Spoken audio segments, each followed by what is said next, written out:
to a breakthrough. In 1980, he created an equation of his own, one that combined all of the Julius sets into a single image. When Mandelbrot iterated his equation, he got his own set of numbers. Graphed on a computer, it was a kind of roadmap of all the Julius sets, and quickly became famous as the emblem of fractal geometry. The Mandelbrot set. It's not easy to describe the Mandelbrot set visually. It looks like a man, it looks like a cat, it looks like a cactus, it looks like a cockroach. It's got little bits and pieces that remind us of almost anything that you can see out in the real world, particularly living things. So it has a character that reminds us of a lot of things, and yet it itself is unique and new. The Mandelbrot set is real, an absolute thing, no question whatsoever. Any mathematician or any computer scientist or student in a school can study it and find the same, describe the same thing. It's a common experience. And so such things that can be magnified forever and have infinite precision do exist, but they're not touchable. It's a geometrical shape, an icon, if you wish, which somehow embodies as an example a very important aspect of how the world works. Somebody recently actually called this set the thumbprint of God. With this mysterious image, Mandelbrot was issuing a bold challenge to long-standing ideas about the limits of mathematics. The blinders came off, and people could see forms that were always there, but formerly were invisible. The Mandelbrot set was a great example of what you could do in fractal geometry, just as the archetypical example of classical geometry is the circle.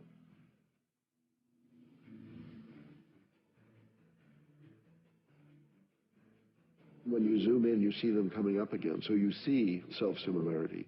You see, by zooming in, you zoom, zoom, zoom, you're zooming in, you're zooming in, and pop. Suddenly it seems like you're exactly where you were before, but you're not. It's just that way down there, it has the same kind of structure as way up here, and the sameness can be grokked.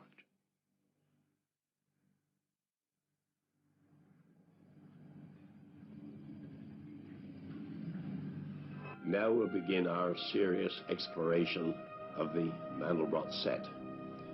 A voyage which, in fact, could last forever and ever, much longer than the lifetime of the universe.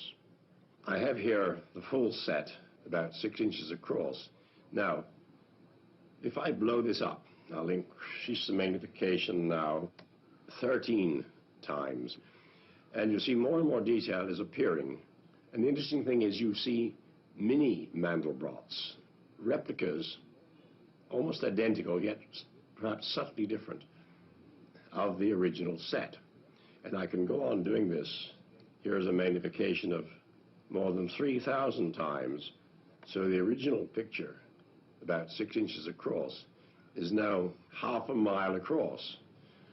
And no matter how much we magnified it, a million times, a billion times, until the original set was bigger than the entire universe, we would still see new patterns, new images emerging, because the frontier, the M set, is infinitely complex. And when I say infinitely, I really mean that. Most people, when they say infinitely, they mean only rather big. But this is really infinite.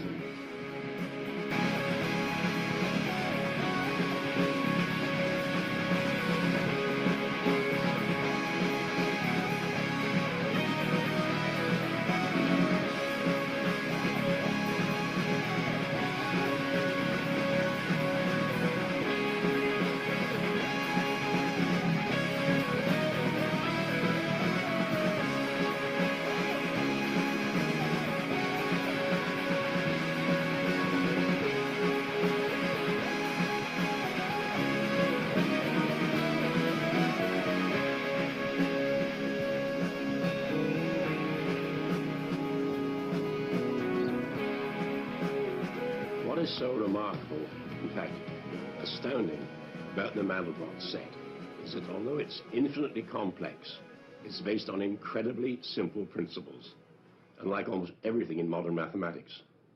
In fact, anybody who can add and multiply can understand the principles on which it's based. You don't even have to subtract or divide, still less use logarithms or trigonometrical functions to comprehend how the Mandelbrot set is created. In fact, in principle, it could have been discovered any time in human history and not merely in 1980. But the problem is this: although it's only based on adding and multiplying, you have to carry out those operations millions, billions of times to create a complete set. And that's why it was not discovered until the era of modern computers.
Shalom, shalom, family. We'll be touching on some questions of what we've been doing so far, as I want to make sure it's understood that one day I'm gonna go over this and talk about the blast. Pause this real fast. Now, I want to talk about the synthetic Sundays that we've been doing, because the synthetic Sundays they're a side thing that we're doing on the side. It's not our major thing that we're doing. Prophecy is our main thing. I want to make sure that we all know about the revelation prophecies that we have. But the synthetic Sunday playlist, Clear indication, and you know that even science has proven that the Hamites had got the. That's where we go over some information. I'm just gonna click the playlist right here, and let me get something because I don't want it to echo too much. So let me get something real fast. All right, just lay this thing down. So today, if you have any questions on anything that we touched on so far, we're going to touch on those questions. Now, before we touch on some questions, I just want to touch on some statements that was made by some individuals and some comments. So I'm going to go to a video on here, right here. Now, just for a discredit and for extra information, as we are studying these genetics and everything, there's one thing that's different from all the studying that I've done. And I believe that A00 is not Aaron. I believe A00 may indeed be a lineage. In fact, let me open something while I'm saying this. So it's not just that I'm saying something without evidence, as I believe in truth. I believe in all truth. I don't believe in adjusting things to what you want it to be. Understand this. If the J group, if I found the J group and that was Israel, I surely would bring that light. If it was any other lineage, that's what it would be. But I just want to show you the truth of the matters of things and nothing but the truth. But I want to talk about A00 real fast before I touch on anything else. Now, the reason why is because it's been an interesting journey studying these things, all these different genetics and whatnot, and how the Bible is. Because what's interesting, I've seen a geneticist, talk about how accurate the Bible is when it comes to genetics. And he talks about how, the Bible talks about how we all came from Adam and Eve. And if you remember, there was a flood that had happened. And he talks about how the flood, though the flood had happened, there was another branch of people that was wiped out. Because remember, only Noah and his son survived. But if you look at the Neanderthals and a lot of them, they're actually going to be a lot of them pre-flood people with a different branch, not even the same haplo group as what we have today, which is just something I was just noting throughout the time, because they actually found in this place called the Dirt Cave. You could probably look it up, the Dirt Cave. And then you can look up the DNA from Dirt Cave and everything. And they got an interesting find. It's something very, very interesting that they had found in the Dirt Cave and whatnot. But just recent, I think it was like 2 days ago or something like that. Yeah, something right there. And it was just talking about, the tail, because they got some DNA from the Dirt Cave of the Neanderthals, getting more detailed on things. So I just thought that was just something that's, a side thing that's kind of I found interesting. Just about the pre-flood people and everything. I found it very interesting. But let me go here and let's talk about something with A00. Let me go to something here. I want to go down. Let me just go to the one with the A00 note. This one, but I want to go to a certain thing on here. And if you have any statements or any questions, definitely let me know on those things, because I'm also, just looking for ideas for the synthetic Sunday. Like what people should we look at biblically, genetically, to see if who they are, or even just, just for the sake of looking at these things. Because I think it's interesting how it just completely uniformly lays evenly with the Bible. Let me see.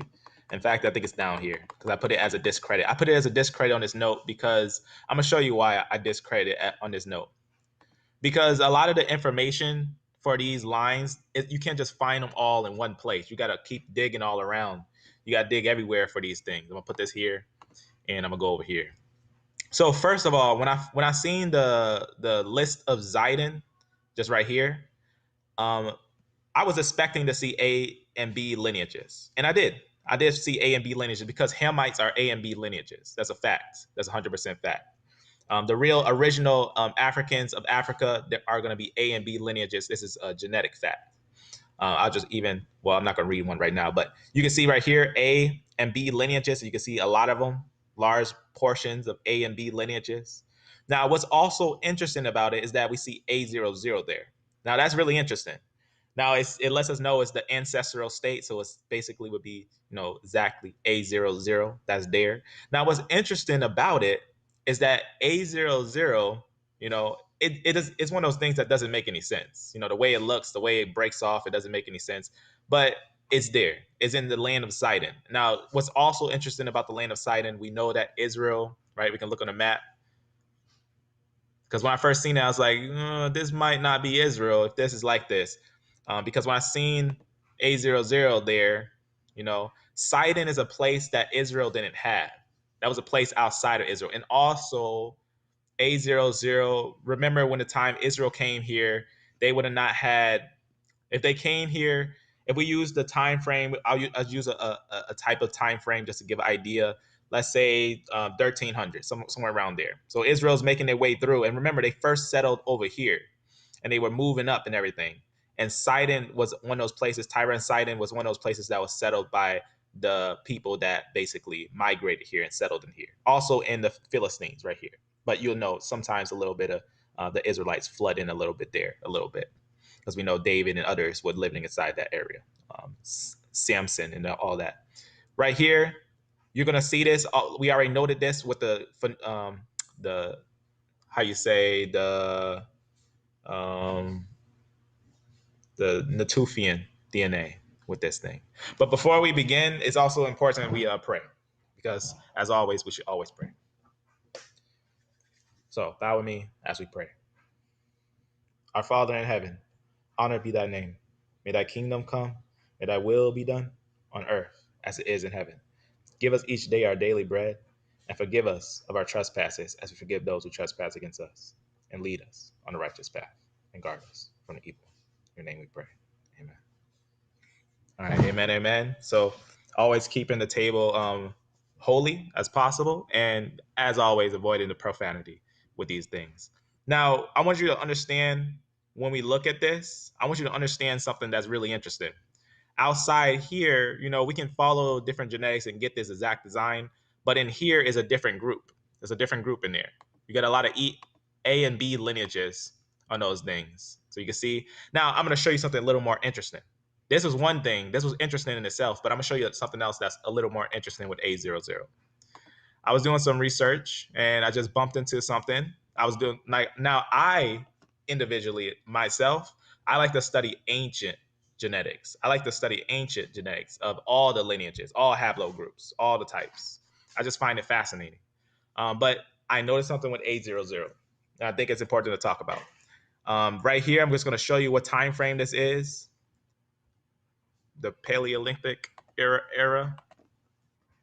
I'm going to show you here to get an idea. They say it's like the Stone Age and stuff like that. They'll say like a long time ago and whatnot. Obviously, understanding these years when we're looking at the genealogies of Adam, we know it's not this long. We know it's actually 6,000 years. But understanding that means it's just a long time ago. So in ancient Russia, they found A00 in this cave right here in ancient Russia. Now that's really interesting. That's really interesting, because that is a very long time ago, and that is a place that we know for a fact Israel was not in. Israel was not there. So these are actually going to, now what's interesting too, how did Ham get all the way up here is important to know. Though they split, it doesn't say that Ham only went down here, but most of Hamites went down here. But there's also evidence of Hamites up here, right? And we got Hamites obviously upper in these areas. So it's possible that one could have went this way and went up this way. And we also see A's and different lineages up here. So we also see that that's just something that happens with migration. People aren't going to always agree and go the same way. They're going to go whatever way they find fit. So that was one place, and I thought it was interesting. And there's other places too. There's another place in Russia right here, another place in that same cave. You got another place right here a little later on, right here. I'm gonna show you where this one is. Now this one is all the way over here in the Middle East. Well, not the Middle East, but Europe, right? Right in the area today, you know, we see France and Germany and stuff right there, right where the Rhine River is and whatnot, right above Italy. So you can see right here, or what we know as Rome, right? Right above here. Now this is obviously a long time ago, long time ago for it to be there. So A00 in these areas, and that's what we try to find. We try to find evidence of where things are in the truth of what it is. As I do believe correction to perfection. I do believe it. I believe correction to perfection on these things. But you can see right here, also in Spain, right there. So get an idea there. Go over here, and I'm gonna click this one too. I think I clicked that one, and right here, right above the Caucasus. So they're all over, and we all obviously know where's the common place we see A00. They got that too, right here, Cameroon, right in Africa, right there. So A00 is all over. A00 is one of those things I was like, A00, you know, if that had to be Adam, you had to find it all over. And that's what we did. We found it, and A00 is all over the place. It's over here, is over here, is over here, is over here. A00 must be the genetic Adam. It must be close to the line of Adam, or what have you. And that brought down, because that would make sense in a way, because if you think about it, Ham, Shem, and Japheth. Ham is the youngest, and Hamite, being in the land of Sidon and whatnot, being closer down to the line of Adam, being the younger one, maybe he held some of that genetic information of Adam, and that came forth lower down the line. Even to this day, we still see that evidence of Adam. So it's possible, definitely possible, in that sense, that he kept getting the same derived state, that he kept on getting the state that would keep all that information there. So that's just a little something. So all over these places that I noted with the A00. So I just want to make that clear that A00 most likely is not going to be a lineage of Israel. So I just want to make that clear. But it was very interesting looking into, and whatnot. So I just want to show that real fast. And another thing I wanted to touch on is actually a direct comment that I think that we, as I don't know, I want this sister to come up and have this conversation, but I'm gonna talk about it so that this is talked about. But let's look on some before we get to that, brothers and sisters. If you have any questions, let me know. Let me see us away from the in-depth study. Oh, amen, amen, family. A1A, that one may be now I did do I looked into that, but it might not be something that we would want to go and do a deeper study on it, because we can actually go over it in less than 5 minutes. And the reason why I say that is because you got to go to a certain people, and then you'll start to look a little bit on that. But I'll show you real fast on that, because I think I tried to talk about it before, but for some reason my mic had mute real fast. Just want to show you. Now, they are Shemites. It's without a doubt that they're Shemites, but who they are is another story.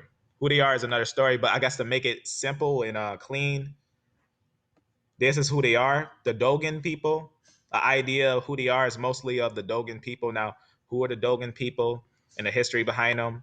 Matter of fact, just for the sake of professionalism, I went over this before, and about the Dogon people and who they are and whatnot, a couple things. The Ishmaelites, who are E1B1B, they were saying that they were fair game. They were basically saying because they were Shemites, but they were not of them. So E1B1B was treating them like they were Gentiles, but they were Shemitic lines and everything. So you can see a little bit. Let me see if I got a picture of them right here. They're known as being people of wearing masks and stuff. They're known as wearing masks and whatnot. Here's some places. But maybe I'll set this aside and make a note on this, because maybe it would be fun, because this could be someone's Hablo group, and why not? Let's take a deeper dive into it. So I'll take a deeper dive into it and what Shemites it could be. We'll look and see what kind of people they could be, who they are, and what possible people could they be. So we'll take a look at that. I already looked into it earlier, but I guess just for the simplicity of it, this would be a branch before. Now E1A doesn't have it right here, but E1, this is E1A. E1A is going to be a little bit, in fact, I don't know why I closed that thing. It probably would have been good to show on this thing. But maybe I'll just grab a branch from one of these things. I think we got a branch somewhere here. In fact, this thing doesn't do that branch thing. Let me actually open up a note here. I just want to show you where that is on the tree. If I can find my thing right here.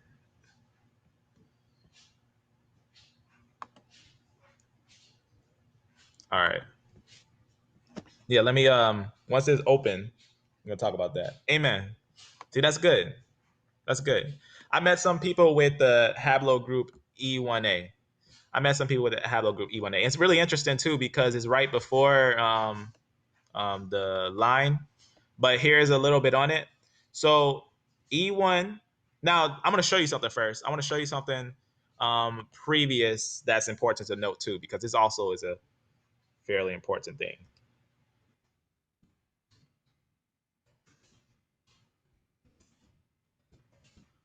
Should be the first thing I see. I'm thinking right here. Okay, so let me show you something concerning this chart. You've probably seen this chart before. Now, if you've seen it like this, it may look like this is Abraham, and this is going to be, you can see right here, they say this is Israel, and then there's your other lineage, which is E1, and then they say that's Ishmael. E1A is not Ishmael. Now, this is actually important to know what's going on here. This is actually the wrong start. The right start is actually at E1. Where is it? Let me see if he put it on here.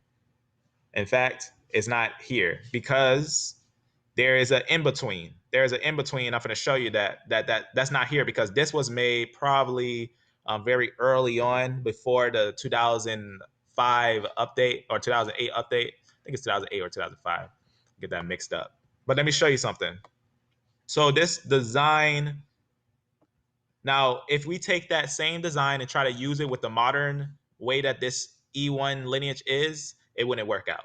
The reason why is because I'm gonna actually grab this thing real fast on here, and I'm gonna open up a right here,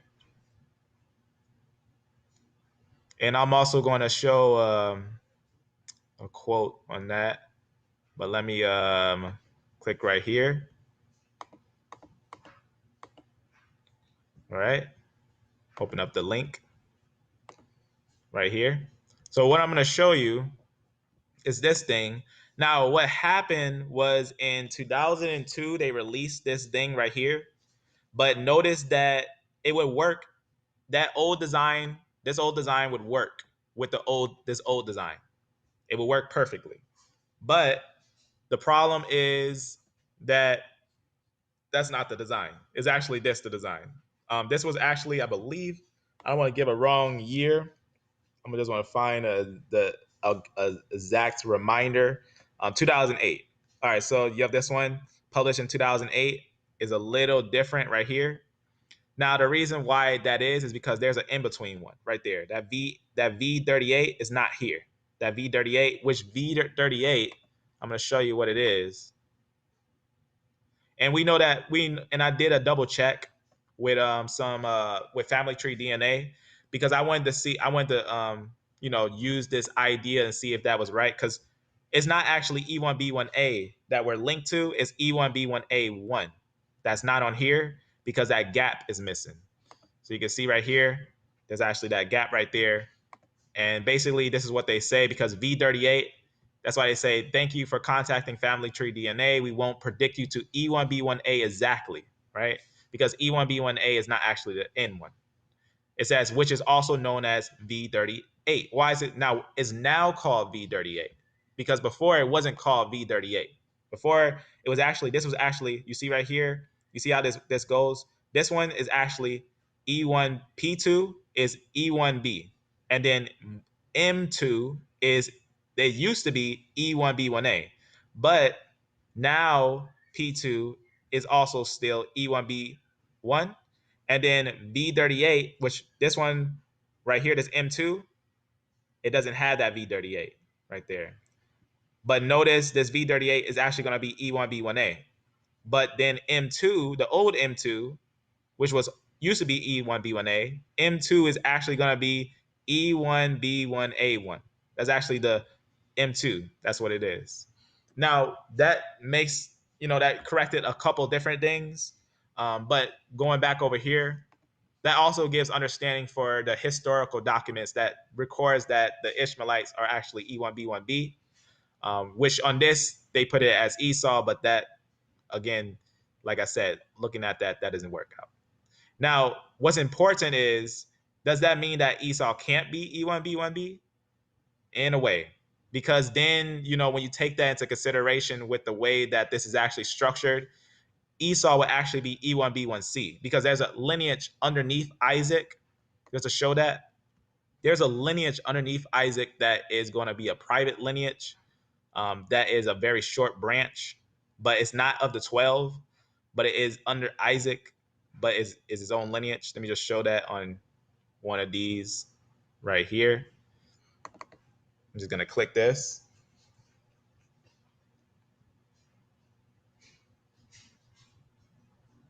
Amen. So you can see right here. So yeah, if you're E1A,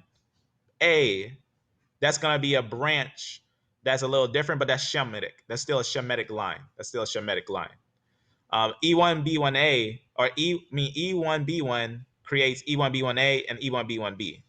And then it creates another lineage. And there's another private lineage right here. Everything that you see here is like leading up to major branches. So this is going to be a private lineage right here. This is going to be a lineage of 12 branches. And then this is going to be another lineage underneath V38. And we can follow the family tree of these people to find out this is E1B1 that says 2, but it's E1B1AC. And right here is E1B1B.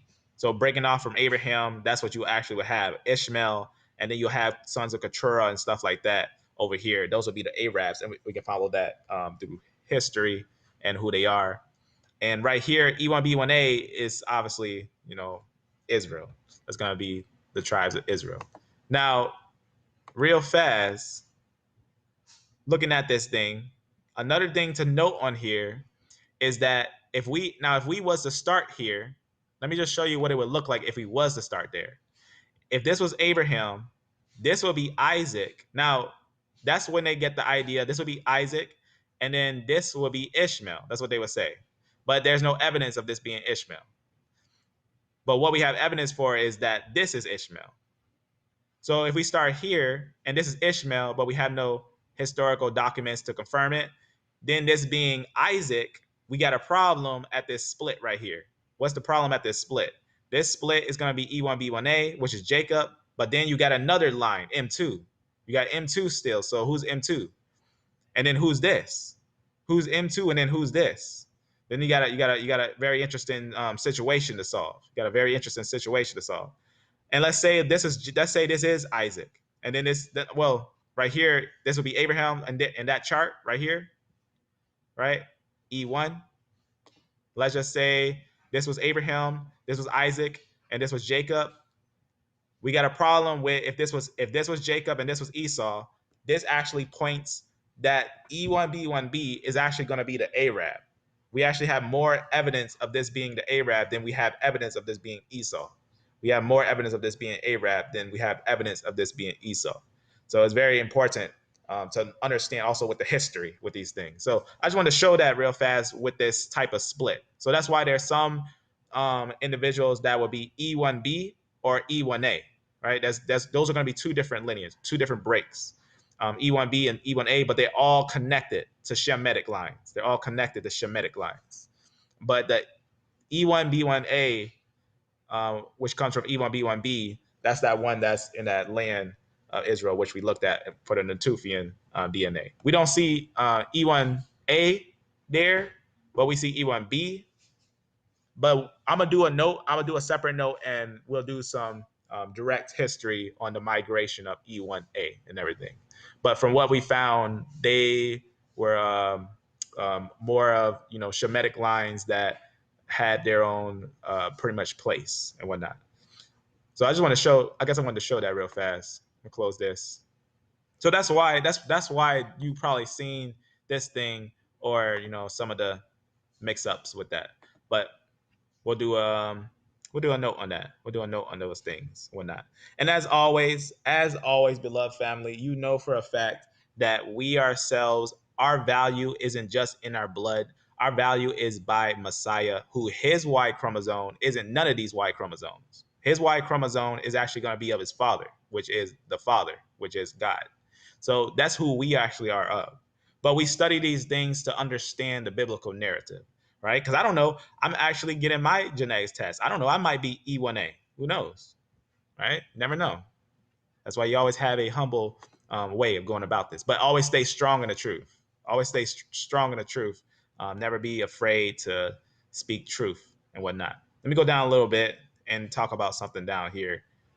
Something that I think is important with these years. Because I wanted to talk about this, but I didn't want to take too long in that other video because it's actually will take a little bit to go over why these years are so old. It's actually very interesting when you think about it. I'm going to show you in the scripture how we know that this is actually going to be the time when Israel was there. Also, if we think about genealogy, Adam to now, that's only 6,000 years. Adam to now is only 6,000 years, 100%. It's only about 6,000 years from Adam to now. So obviously something's off with these years. It's very important to understand that. Now let's take a look at the scripture here. Watch what it says in the scripture. It says in 1 Samuel 13 and 19. Now there was no smith found throughout all the land of Israel. No smith in all the land of Israel. That's actually very important, right? No smith in all the land of Israel, right? For the Philistines said, lest the Hebrews make them swords or spears. Because who was mostly the smiths? It was mostly, the Philistines and other people. The Philistines were people of the north that was skilled at crafting stuff. You've probably seen the scripture where it says, can iron break the steel of the north, pretty much. It says, for the Philistines said, lest the Hebrews make them swords and spears.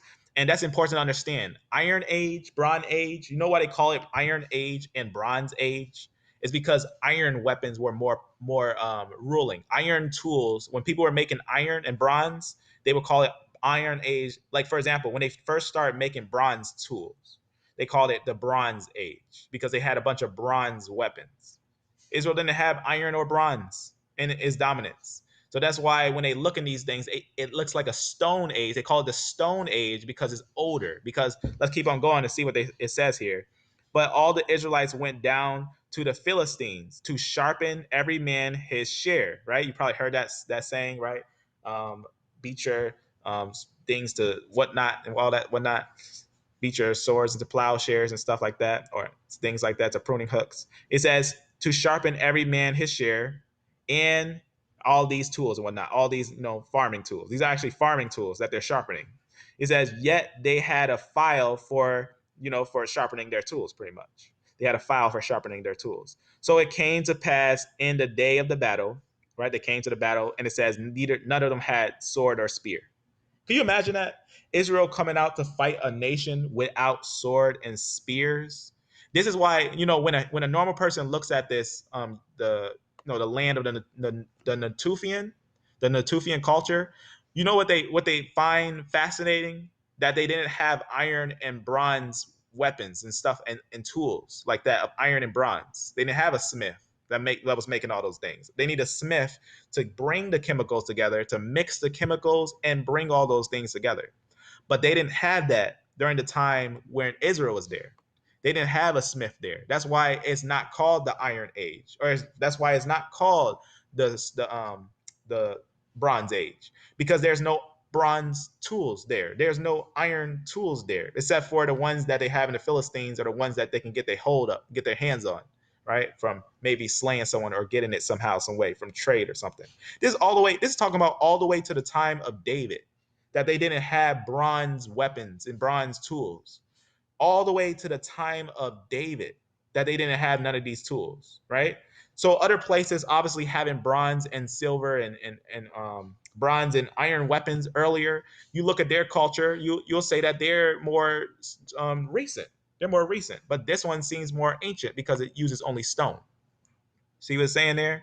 So the reason people believe the dates are older than they are is because the lack of bronze and iron tools in the Natufian homeland, pretty much homeland. Just to put that extra understanding there, right? Because it's very important to know that, because if we follow the generations from Adam to now, let's do it. Let's do that real fast. And this is something anyone who understands the biblical narrative, no matter what, they'll understand this. I just want to, amen, amen, amen. I'm gonna show you. What we see. Think about this. I just have to find out where that note is. I think it's this. Let me just show you. Let me just show you, for example, the timeline, the biblical years of the peoples. Right? Let's just start with, let's start simple. Adam till Joseph. Right? We can follow. We can keep the years. We can get very detailed, very pinpoint, accurate with the scriptures. How long it was from Adam to Joseph. How many years was it from Adam to Joseph? Only 2,000 years. 2,000, almost 3,000 years. Well, 2,000, a little over 2,000 years, because it's 2,000 is a little under 3,000. So you can see it's 2,000, to be exact, 2,375 years from Adam to Joseph. You can actually see from Adam to Joseph only 2,000 years. So where are they getting 10,000 years from? It's not there. 10,000 years isn't there. That's a concept based on the Big Bang Theory and the Outer Africa theory. It's very important to know that. Very, very important to know that. So looking at the lines of the peoples, we can calculate from here to here, and then we can calculate obviously from that time, from the time of Egypt to our time, right? Let's just make a round number. Let's just use a calculator, right? Let's just use a calculator. Let's just use a calculator, and let's do some math here. So let's just do it. Let's do round numbers. So let's just say 2,300. So from Adam to Joseph is 2,300 years. And then let's say, obviously, what happened? When Joseph got there, he was in the land of Egypt.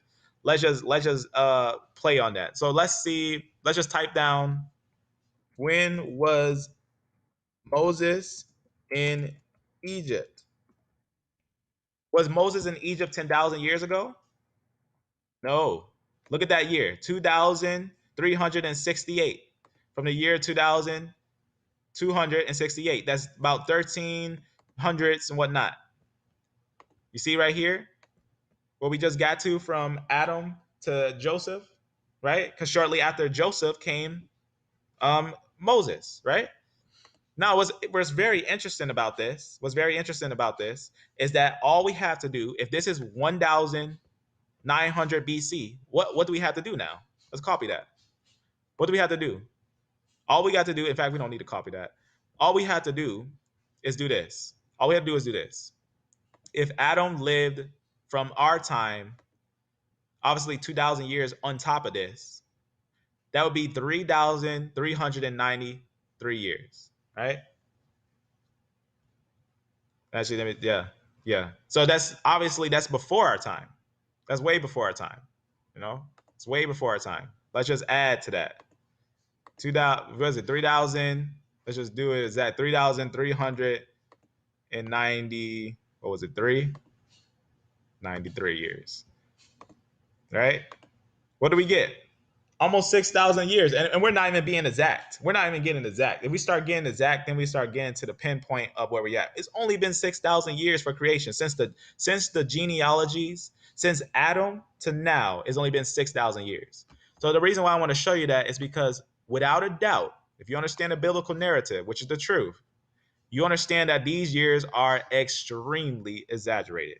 It's important to know that Natufian lived during the time from the time that Israel came, when Abraham, right, was called, and his family. Because remember, Abraham also has a family, right? That's one of the things I guarantee you. no other, listen to me when I say this, there is no other haplogroup. There's no other haplogroup that you can use to illustrate the same perfection of the Shemitic lines as the E lineage. You can't get a J and find J families all around here and J families all around here. You can't find all those things. You'll probably find rare groups because of the coming in of the C peoples. You're not going to find a massive amount like you see in the E lineage up here. You don't see that. In fact, I had noted a very interesting quote that I didn't talk about, but I talked a little bit about, but I'm going to talk about real fast.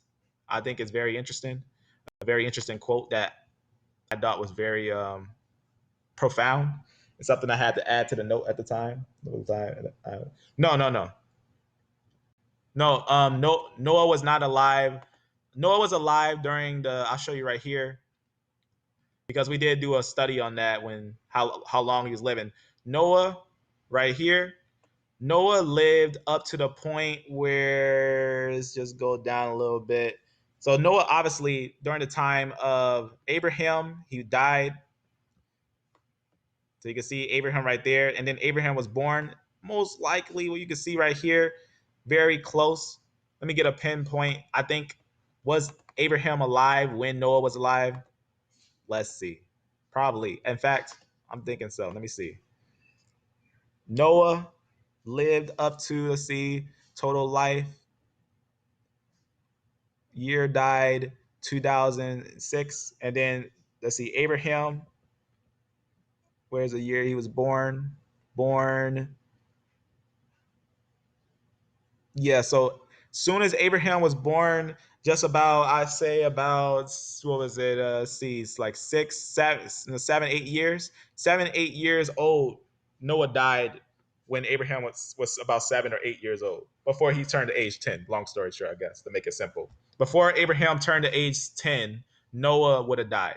He would have seen Noah's death, pretty much. I guess that's a good way to put that. Let's go over here too. Let's keep on looking. That's a good question, family. In fact, I don't know why I didn't put that on the screen. That was a great question. That was a very good question. These are great questions. These questions about how long these individuals lived and when they died and stuff like that.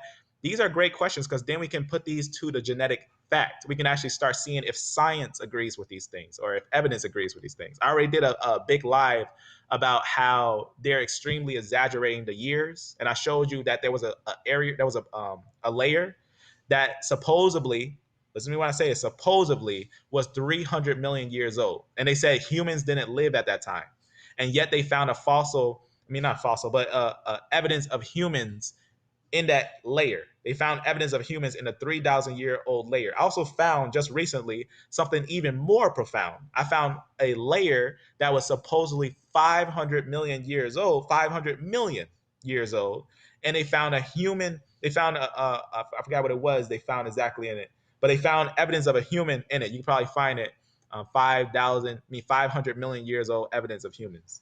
You can find it probably really easy. And it's really interesting when you see these things that their idea of how long humans been here is, they say is around 2 million, 3 million, something like that. But there's so much evidence against that scientifically that just completely blows it out of water. So this is just an understanding. When we look at the biblical narrative, has to be our authority. Our authority is the biblical narrative. Now, in fact, geneticists even say that the genetics prove that 6,000. That's an interesting find. Let's see if I can find it. I want to see if I can find this.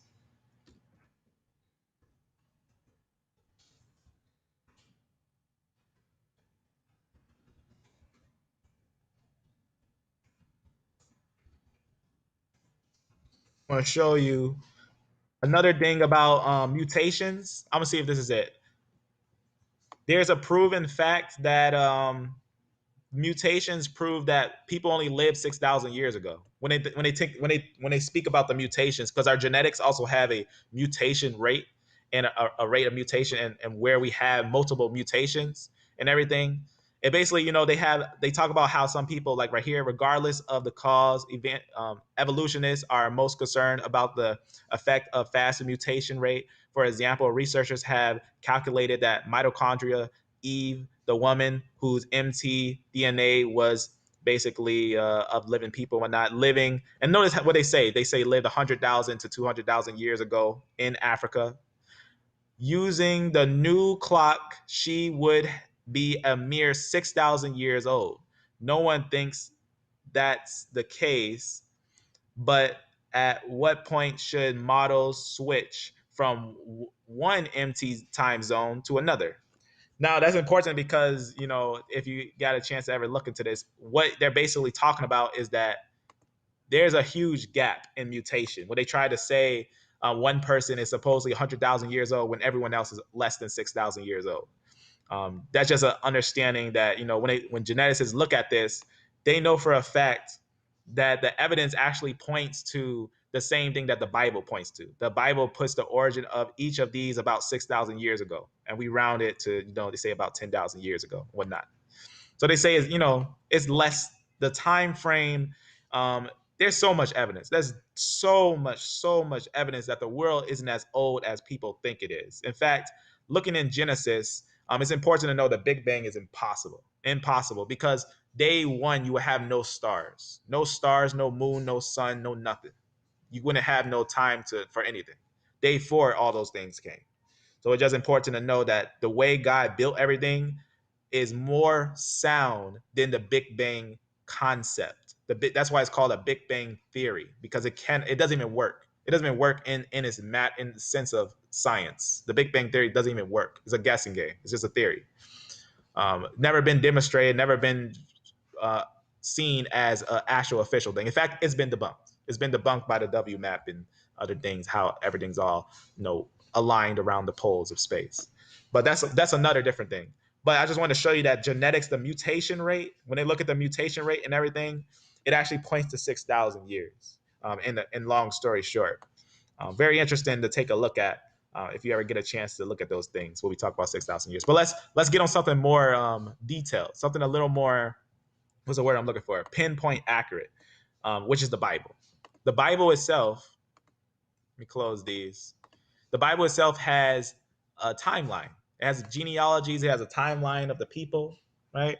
And we know for a fact, just by calculating, is only about 6,000 years. And again, the reason why I showed you that is because I want you to know that they didn't have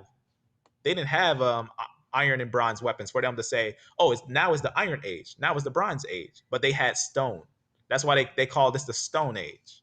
But yet this supposed Stone Age, when we take it to Scripture, when we put it to Scripture, now we know, now there was no smith found throughout all the land of Israel.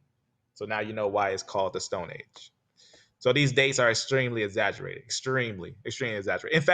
In fact, the way we know these dates are exaggerated, you see this era here?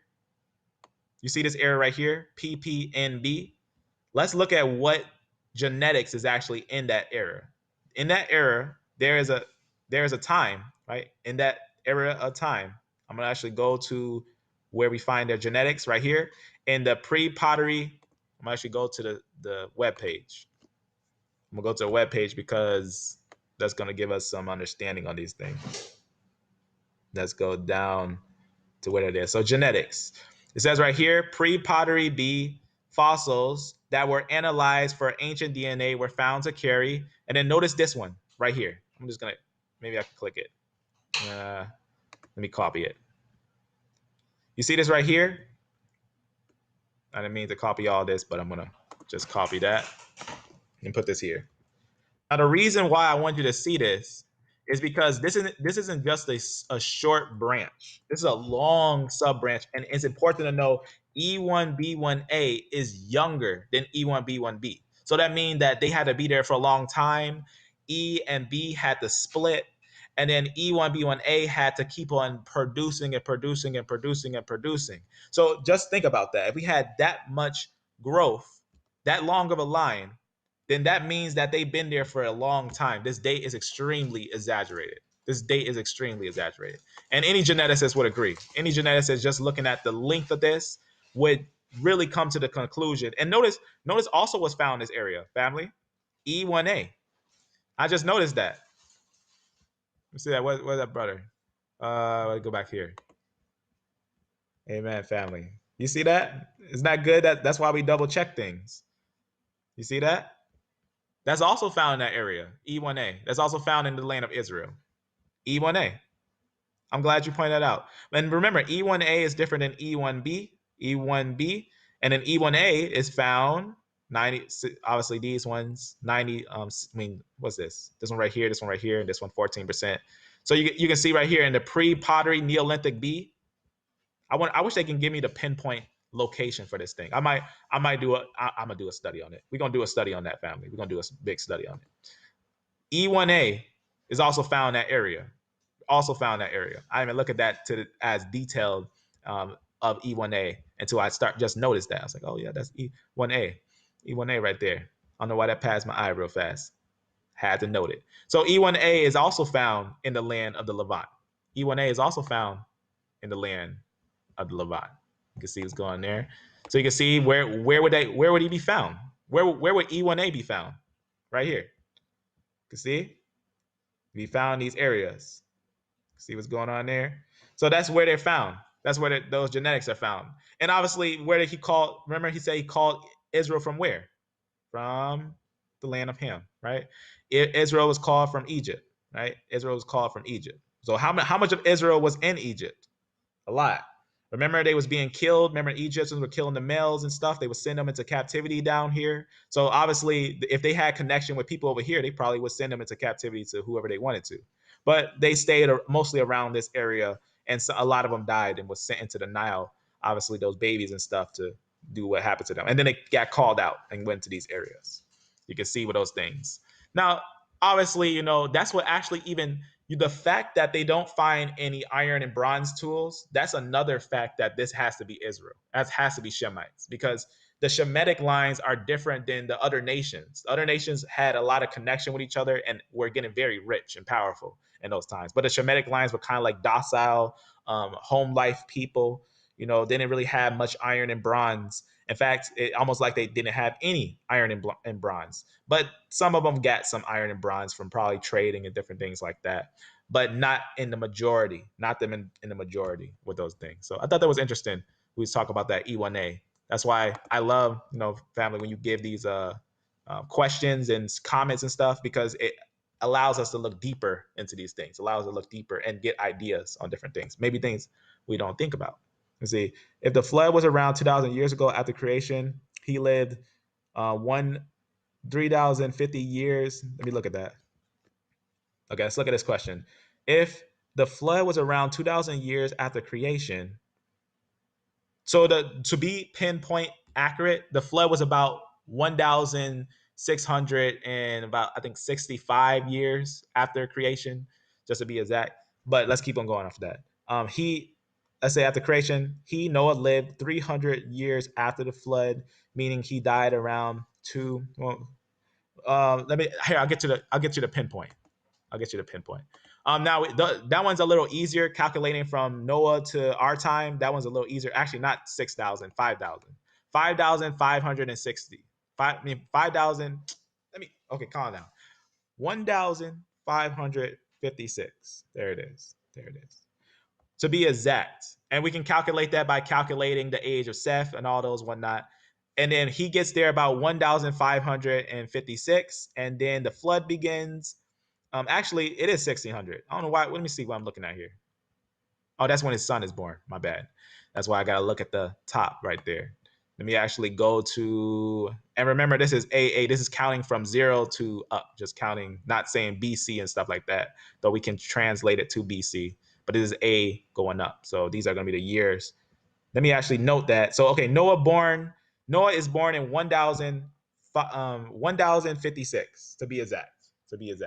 So born 1,056, and he has a son. Obviously, that's when the flood happens, because remember, he has some of his sons and stuff like that. Then 100 years later, after he has his sons, right? It talks about 100 years later, that's when the flood began. Now, after that, Noah lives, let's actually get that right here. He lives about after the flood, about 400 years. About 400 years looks like after the flood.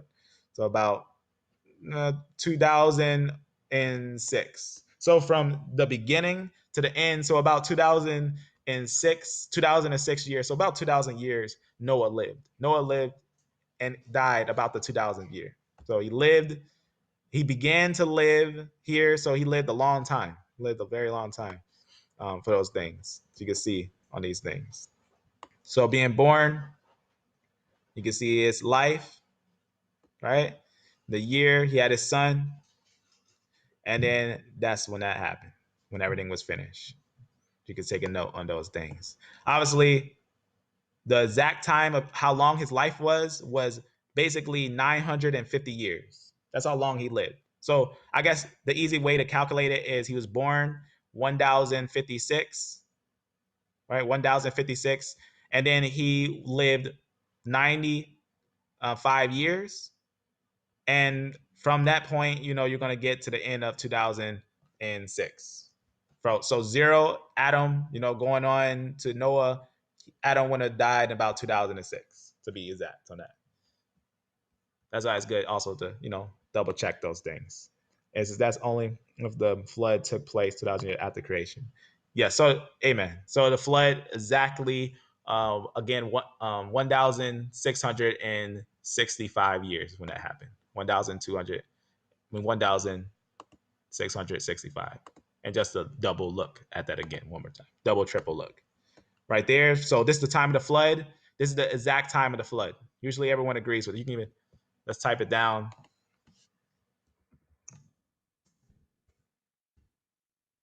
You got to be careful how you try to type this thing down and whatnot. Look at that. Obviously, that's not right.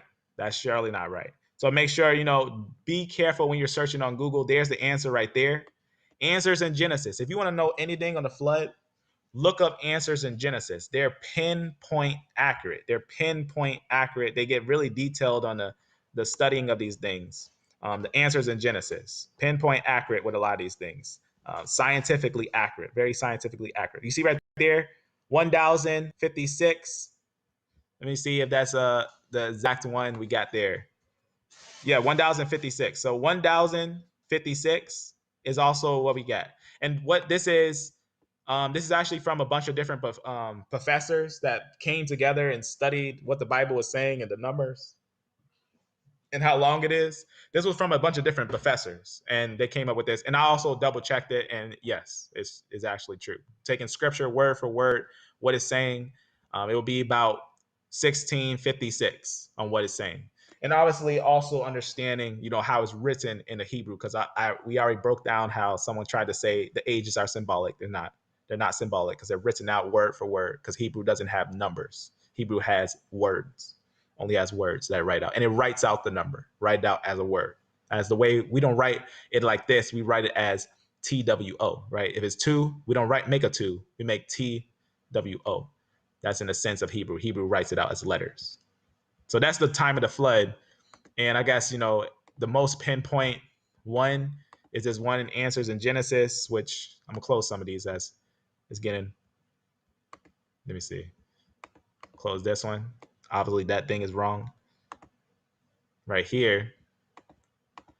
So this is the, breaks it down. This is really great because it gives you the scriptures and breaks it down into the numbers. And you can see right there, 1056 for the flood. 1,656 years. That's the time. That's the end time of the flood. Obviously, you'll see it as AA or AM. That's just, Anamuno or all that stuff like that. Just talk about from the start, from the end to the end, pretty much what it's talking about there.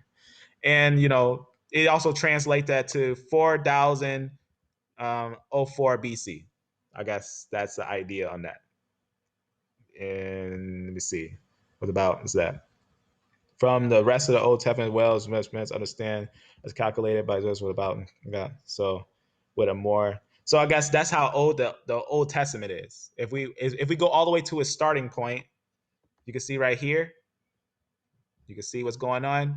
So this is obviously the time of the flood. This will be about the halfway point of life and whatnot. Well, halfway point. In a way, that's the time obviously after the flood, the new world that we live in. Ham, Shem, and Japheth came into the picture, and then obviously minus the current year and whatnot, all those things to get an exact time frame with those things. So this would be the exact time of the flood, to be exact. I guess I'll post that right here. To be exact, this would be, I don't know why I put that 4 at the end right there. This would be the exact time of the flood. I want to delete this. I don't know. Delete that. All right. Okay. Then how can I get this table? For this one, on as you see on the one for answers in Genesis, I just had to type down. What did I type down? I don't know, but I'll put this in the description. I'll put this one in the description because this one's more pinpoint accurate and those things. In fact, I'll just put this note in the description. This note right here. I'll give you this note and put this in the description so you can see. This is one we had went over in a video. If you want to look at these things a little more deeper on the years and stuff, which I find it very interesting, which, the Bible is actually verified scientifically and in multiple ways. The 6,000 years is actually confirmed. The 6,000 years is actually confirmed. But let me show you something on a video. If you want to learn a little more about the times and stuff, see this video right here. What I actually did on this video, close that. What I actually did on this video is that I had made a whole note and basically took one of the most one of what I can say the hardest objections I seen for the 6,000 year. I seen a lot of objections for the 6,000 year theory. Obviously not a theory, but a fact. But I seen a lot of ideas against the 6,000 year, making it saying it's not accurate.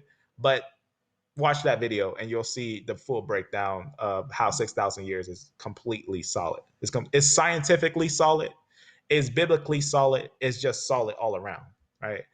So if when we think about Big Bang, they think it takes millions of years because something, and it takes millions of years because they think the idea that it's all random, right? It's not random. Everything's not random. It's actually in order. Everything's in order. And they also think if you also see this, let me show you something.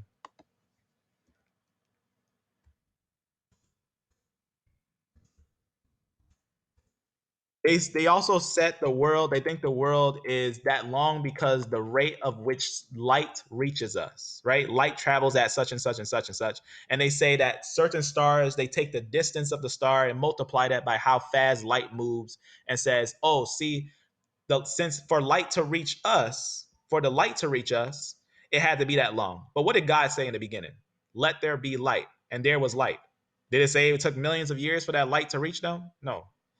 What did God say? He said he saw the light and it was good. Did God stand there waiting millions of years to see the light? Is that how God works, that he needs time? Is God inside time or outside time? He's outside time. So if God being outside of time, if he say, let there be light, and he saw the light and the light was good, doesn't take that long. Really wouldn't take that long, especially for God. And also understand that on day one, there was no sun, moon, and stars. That's a fact. So where would they put the Big Bang idea? On day 4, where he says, let there be light. And then on the earth, he makes plants on day 3 before the sun and the moon and the stars. You see what I'm saying here? Very, very, very, very important. Otherwise, we're calling God a liar. If we say that it's none of these, if it's not the way that the Bible written it, if it's not that way, then we're calling him a liar. And that would be very, very, very wrong. Because we also have the Dead Sea Scrolls of Genesis. So we know that everything's valid. Everything's valid. It's even verified by first century historians like Flavius Josephus on the order of the thing. So we have to agree with the scriptures and see how science actually agrees with the scriptures. That's what's important. So obviously, this concept is false. It's not even a thought.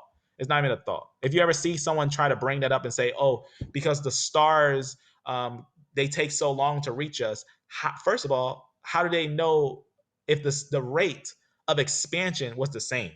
It's all types of levels of guessing that scientists are doing when they weren't there in the beginning of time to know how it all happened. We only have the reading of what is said about those things, which on day 4 is when we get stars and moon and the sun. So the millions and billions of year concept is extremely flawed in itself. It's extremely flawed in itself. In fact, you can look it up. The Big Bang is a theory. It's not a fact. It's a theory because it can't be proven. It makes no sense. The one point of entry makes 0 sense. Rather, there's multiple points of entry. And it all began on the earth. Because remember, the Lord was on the earth and he made everything around him. He made everything around him. while he was on earth, where it said the Spirit of God rested on earth, or he dwelled on earth pretty much. And he spoke all those things. All those things came to pass.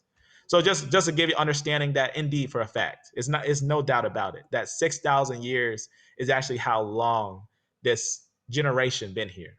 From Adam to us, it's been 6,000 years. It's been about 6,000 years from Adam to us.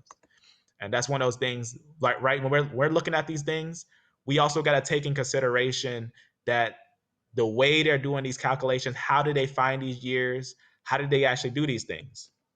They just assume that because there's no bronze weapons and no iron tools, that it must be a long time ago. It must be older. But the biblical narrative, like I said, the biblical narrative makes it pinpoint clear that there was no smith in Israel. That's why you're not in an iron age, though they're in the so-called iron age.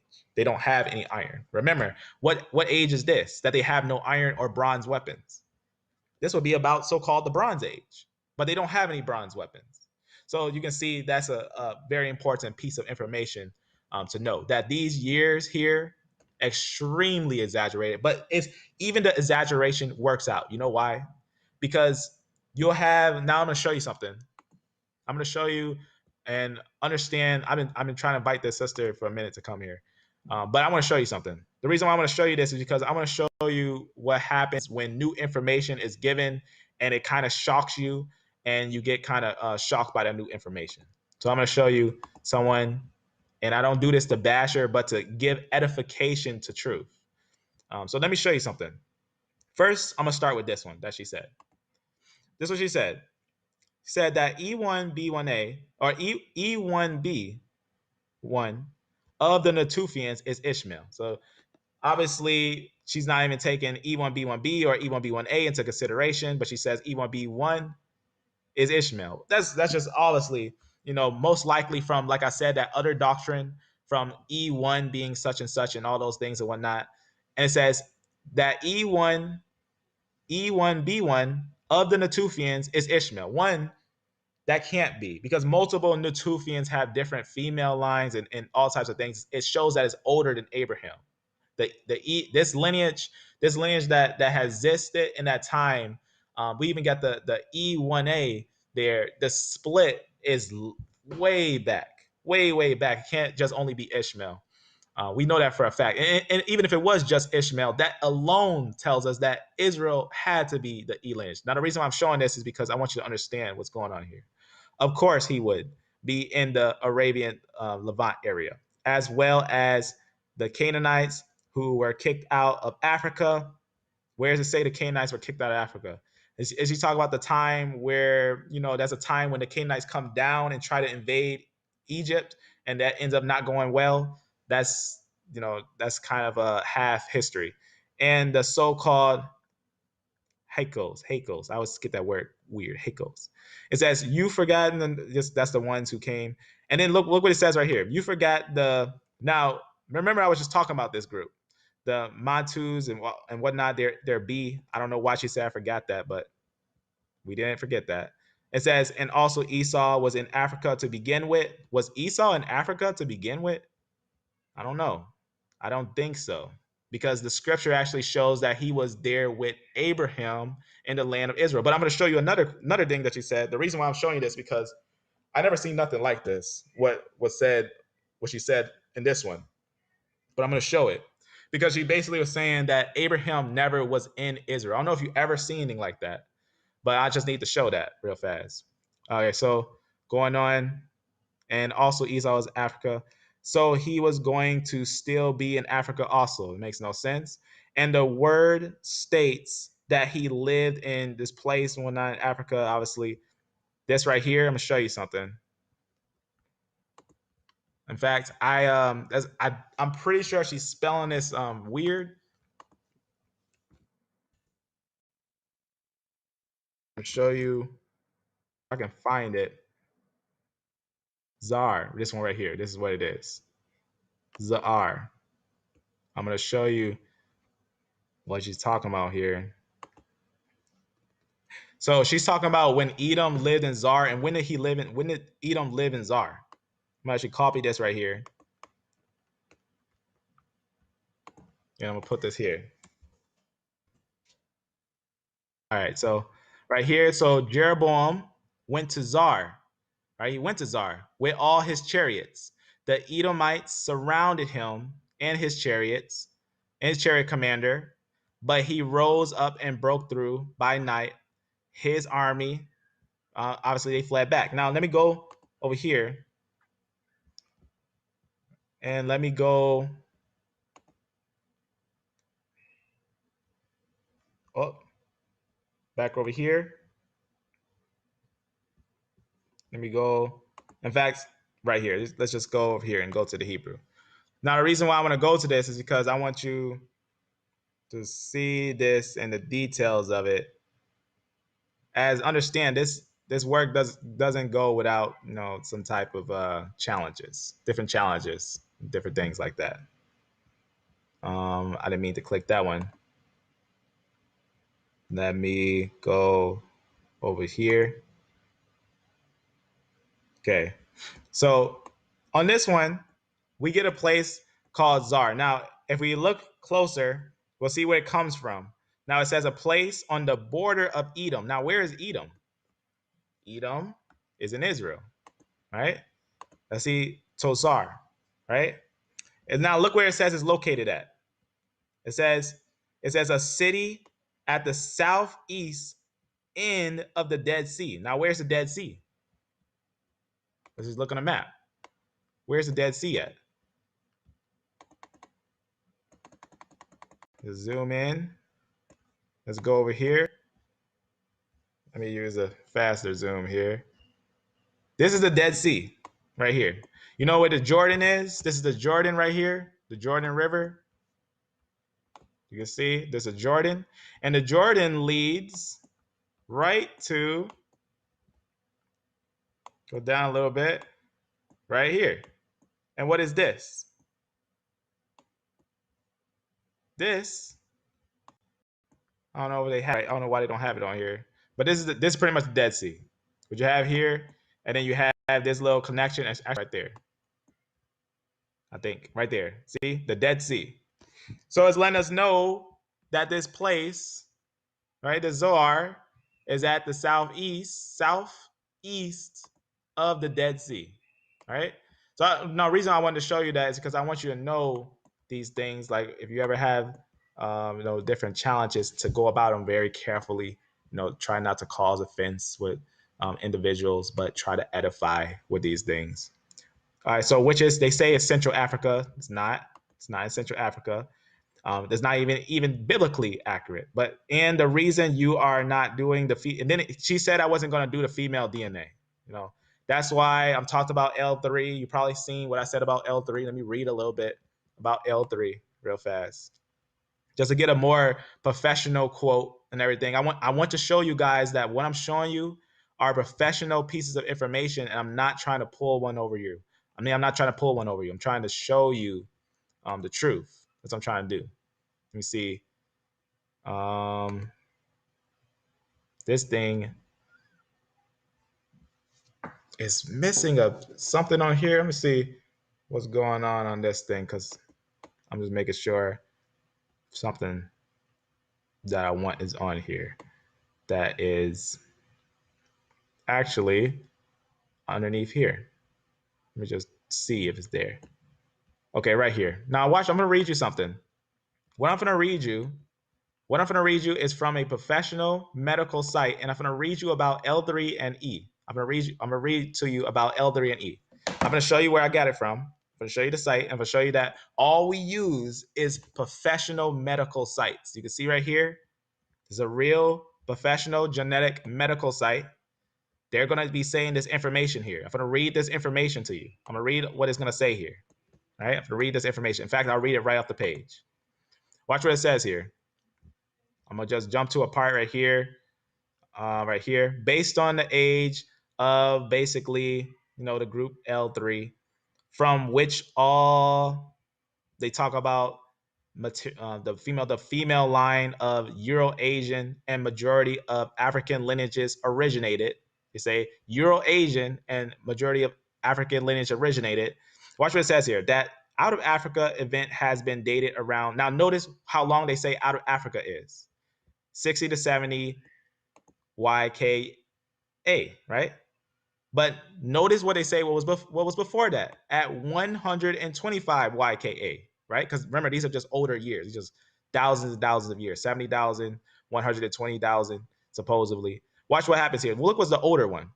On the opposite side, not just the out of Africa idea, watch what it says here. On the opposite side, we have proposed a northern route through Central Asia across the Levant for that expansion.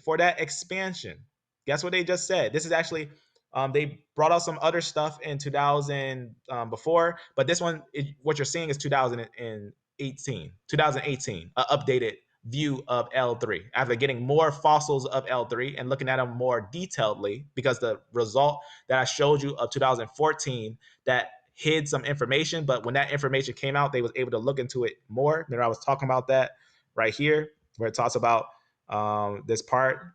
When I was talking about that, I'm gonna go up real fast. Let's keep going on this real fast, because I was just talking about that event happening. In fact, I think it's actually by this map right here. Yeah, right here. Remember, I was talking about that report that came out in 2014, and it had L3 there, L3 in there, because L3 is one of the lineages that you see in a lot of people with E1B1A. Now let me finish. Let me look at this last piece over here, because I want you to see it from the site. Now watch what it says here. So you see how it said they basically right here, we have proposed a northern route through Central Asia across the Levant for that expansion.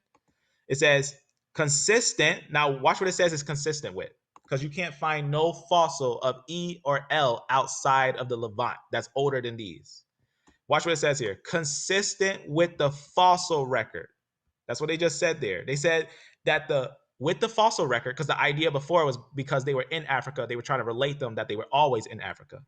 But because they found L3 outside in fossil records, on the opposite side, we have proposed a northern route through Central Asia across the Levant for that expansion, consistent with the fossil record. We have dated it around 127 CKYA. So that means that this is before the so-called out of Africa event. You see what's going on there? So they was actually in the Levant originally. 1,200 and 100 and 200, 125,000 years ago, pretty much. To help bridge, now watch what it says here, to help bridge differences between the mitochondria, I was getting words all twisted, molecular, I don't know why I was going to say mitochondria, the molecular and fossil ages, right?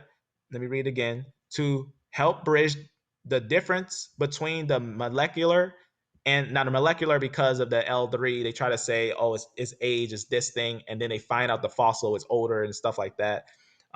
Obviously, knowing that it's only 6,000 years, they need to work on some calculations. But we just know that for a fact that L3 is older, found older outside of Africa. And they found multiple. It says to help bridge differences between the molecular and fossil ages. In this article, he just talks about some things. It says we assess the possibility that MT, basically that L3, watch what it says here. It says this group, it says L3 matured in Eurasia and returned to Africa as basic L3 lineages around 70 CKYA. See what's going on there? Again, it's basically letting us know L3 matured in Eurasia. What's Eurasia? Eurasia, that's going to be Middle East. And returned to Africa as basic L3 lineages. See what's going on there? Let's read a little more on it. Talking about the ages of all Eurasian. Look at what they call all Eurasian. M and N. Who has M and N? Who has M and N haplogroups? Every European, every single one, because that's actually going to be your breaks, right? It actually breaks into this right here. I guess this is a good way to look at it. I'm gonna click this and go over here just to show you, because I understand mtDNA too. I understand mtDNA. So you have your L, you have L. This is actually going to be considered your L. This right here is your M. This is your M right here. This right here is your M. And then you have another branch, which is your N. That's what they call it. L, M, and N. So you'll see that sometimes talked about right here, M, N, and L. See right there? M, N, L, and whatnot, right? Different lineages. It says, they call those Euro-Asian, right? It says, of all Euro-Asian, because where did people start? Did they start in Africa? Absolutely not. The Bible doesn't say they start in Africa because the Euphrates River, we know the Euphrates River because we can follow the Euphrates River to this day, right? A lot of the other rivers probably the names of the other rivers changed, but the Euphrates River did not. We can follow the Euphrates River. It was Eden, and the Euphrates River is up in the Levant, right? Up in this area, right here.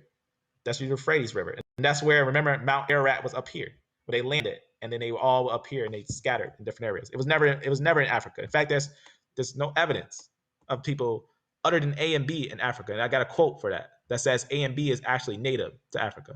But let's keep on going.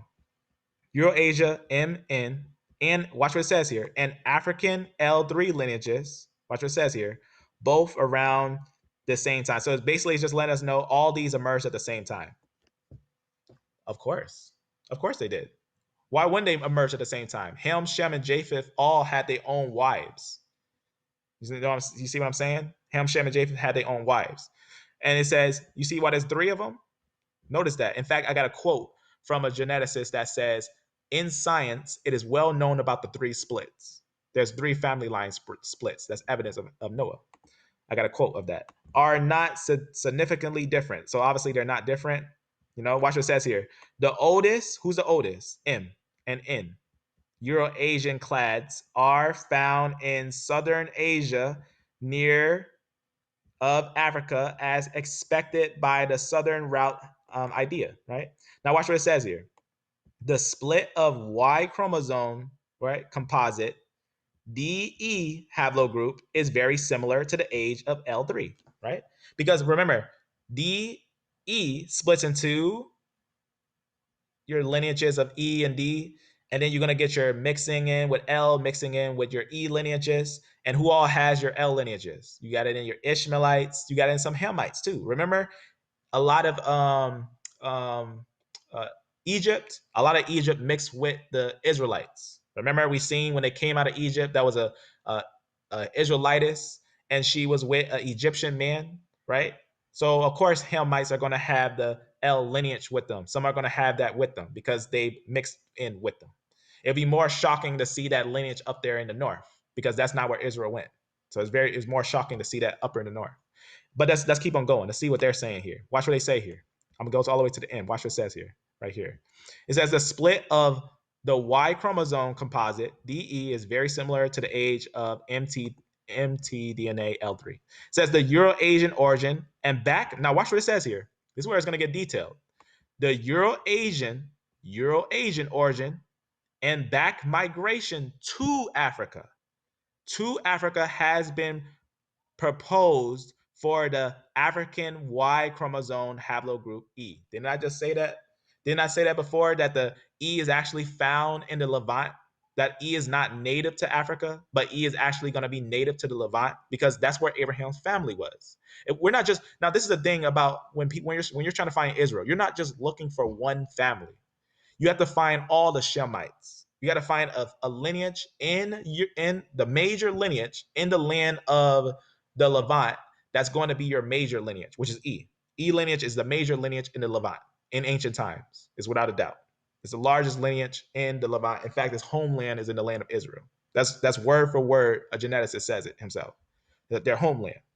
It says right here, obviously, what we just read right there. Obviously, the Euro-Asian, whatnot. Let me just read it one more time just to get an understanding. It says a Euro-Asian origin, right? A Euro-Asian origin and a back migration to Africa has been proposed for the African Y chromosome haplogroup E. Inside Africa, frequencies, basically distributions of basically your MT, your L3, your MT, your mother, your female line, right? From your female line, L3, and your male line, right? E lineages, now watch what it says here, are positively correlated. What does that mean? That means they're constantly always dealing with each other. They're correlated. Now watch what it says this. This correlation is not fully explained by geographic or ethnic, things pretty much. They don't know why it is, because obviously they're not reading the Bible. They're not reading the Bible, nor are they understanding, the details of where they come from and everything. So they're saying, well, how are these so correlated is what they're saying. Now watch what it says. Watch what it says here. It seems better to, I'm going to show you what this part is, and I'm going to show you what this actually means, what he says here. It seems better to be the results of a joint and global, watch this right here. Watch what they said with the E. Watch what they say about the E and the L lineage, which they say is Euro-Asian. Remember how they said that's the Euro-Asian one, right? Let us know that a Euro-Asian origin for these ones, whatnot. Watch what it says here. It seems better to be a result of a joint and global replacement of the old. I keep on saying this word weird, so maybe I need to copy it and maybe see how this word is said, because I ain't gonna lie to you. I don't know how to say that word. Autochthonous. Autochthonous. I don't know if I said that right. Autochthonous. I don't even know if I said that right. Autochthonous. Autochthonous. Autochthonous. Autochthonous. If someone know how to pronounce that, amen. Autochthonous. Autochthonous. But look at the definition of it. Of an inhabitant of a place, right? It's basically someone who's in a place, indigenous, right? Indigenous rather than descendant from migrants or colonists. It's basically letting us know. What is it letting us know? Let's keep on going and see what they're letting us know here. I'm gonna show you.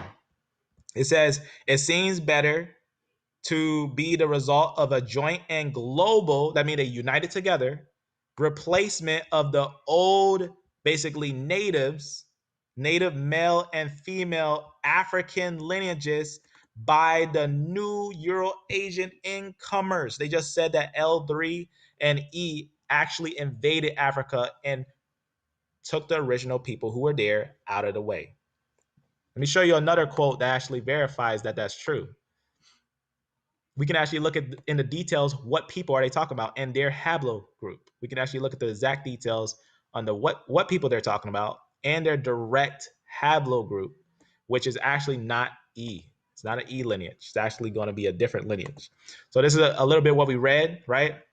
It just talks about a Euro-Asian center of origin and dispersal for haplogroup E has been obviously thought up by this person in 2018. That's what we just looked at. It says, based on the similar age of the clade parent haplogroup D and mtDNA haplogroup L3, right? Obviously, let us know these things. I'm going to read this part right here, right? We already looked at that. That was 125 years ago. 25,000 years ago, they say. Obviously, that's exaggerated. E carrying males are thus proposed to have, watch what it says here, back migrated from the father haplogroups place, basically the father's place of origin. Where's their place of origin of the E haplogroup? Remember we looked at that? It said the place of origin was actually going to be Euro-Asia. It says E carrying males are thus proposed to have back migrated from the parental haplogroups place of origin in Euro-Asia around 70 KYA. Along, not alone, but along with females bearing the material or the maternal line or the female line, right? mtDNA, haplogroup L3, which the study obviously got an idea to have originated in Euro-Asia. You see what it just said there? These new, that's what I just showed you there, what it said about these new ones, right? They were replaced. The original people in Africa was replaced by the new Euro-Asia incomers. They were replaced by the new Euro-Asia incomers. These new Euro-Asian lineages were then suggested to have largely replaced the old, how you say this word, right? Remember we looked at that word? I still don't know how to pronounce it, even though I just heard it like 3 times. But it says of an inhabitant or a place, and this is what we need to understand, this term, that they are native. Hamites are native to the South, right? Indigenous, rather, or indigenous, basically, native to the land, rather than descended from migrants or colonists. It's basically saying let's actually look at their lineage. I'm not going to just, keep on jumping ahead. I'm going to tell you word for word on what's written. It says these new Euro-Asian lineages then suggested to have largely replaced the old, original inhabitants, male and female African lineages. Let's see who those African lineages is. Let's see who they are. Traces of early inhabitants, however, can be observed today in these regions. Let's see who these earlier inhabitants of this area of Africa. Let's see who this earlier inhabitants is. So let's see who the earlier inhabitants are. Can be observed today in these regions via the presence of the Y-DNA haplogroups. Watch what they haplogroups are. A1A, A1B, A2, A3, and BM60, which is none of those are E. And they're common in these groups right here. See what's going on there? Very, very important to understand. We understand all that. In fact, I want everyone to understand what we study here is ancient genetics. We don't study, we study a little bit of modern genetics. I got information too on the Jews of San Tome and Principe that was sent by the Spain that sent them down there, and they actually got E1B17, which is going to be the Jews. And that's really interesting too.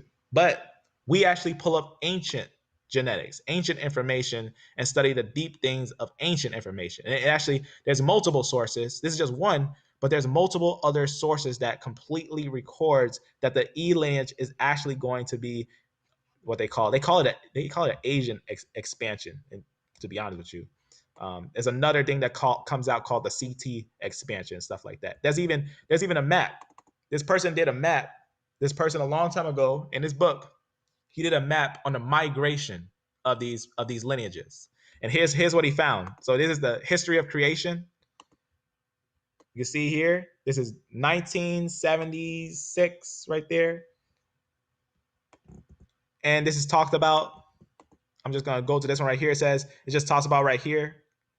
Obviously, that's a rewrite of an older book where it just talks about right here. It says the major populations of Africa. In fact, I'm going to read right here. Therefore, the haplogroup with the highest frequency in Africa is haplogroup E, right? Why is it the highest group? Because of the invasion. Watch what they even continue on, because that's not the end. That's not a period. It says was also from the Asian expansion. You see what he just said there? Very interesting. Shalom, family. Shalom, family. All love, family. All love. As always, beloved family, this is all about truth. And if you really think about this, this is evidence of the Bible. I'm showing you that this is truly evidence of the Bible. It says, therefore, the haplogroup with the highest frequency in Africa, haplogroup E, was also from the Asian expansion.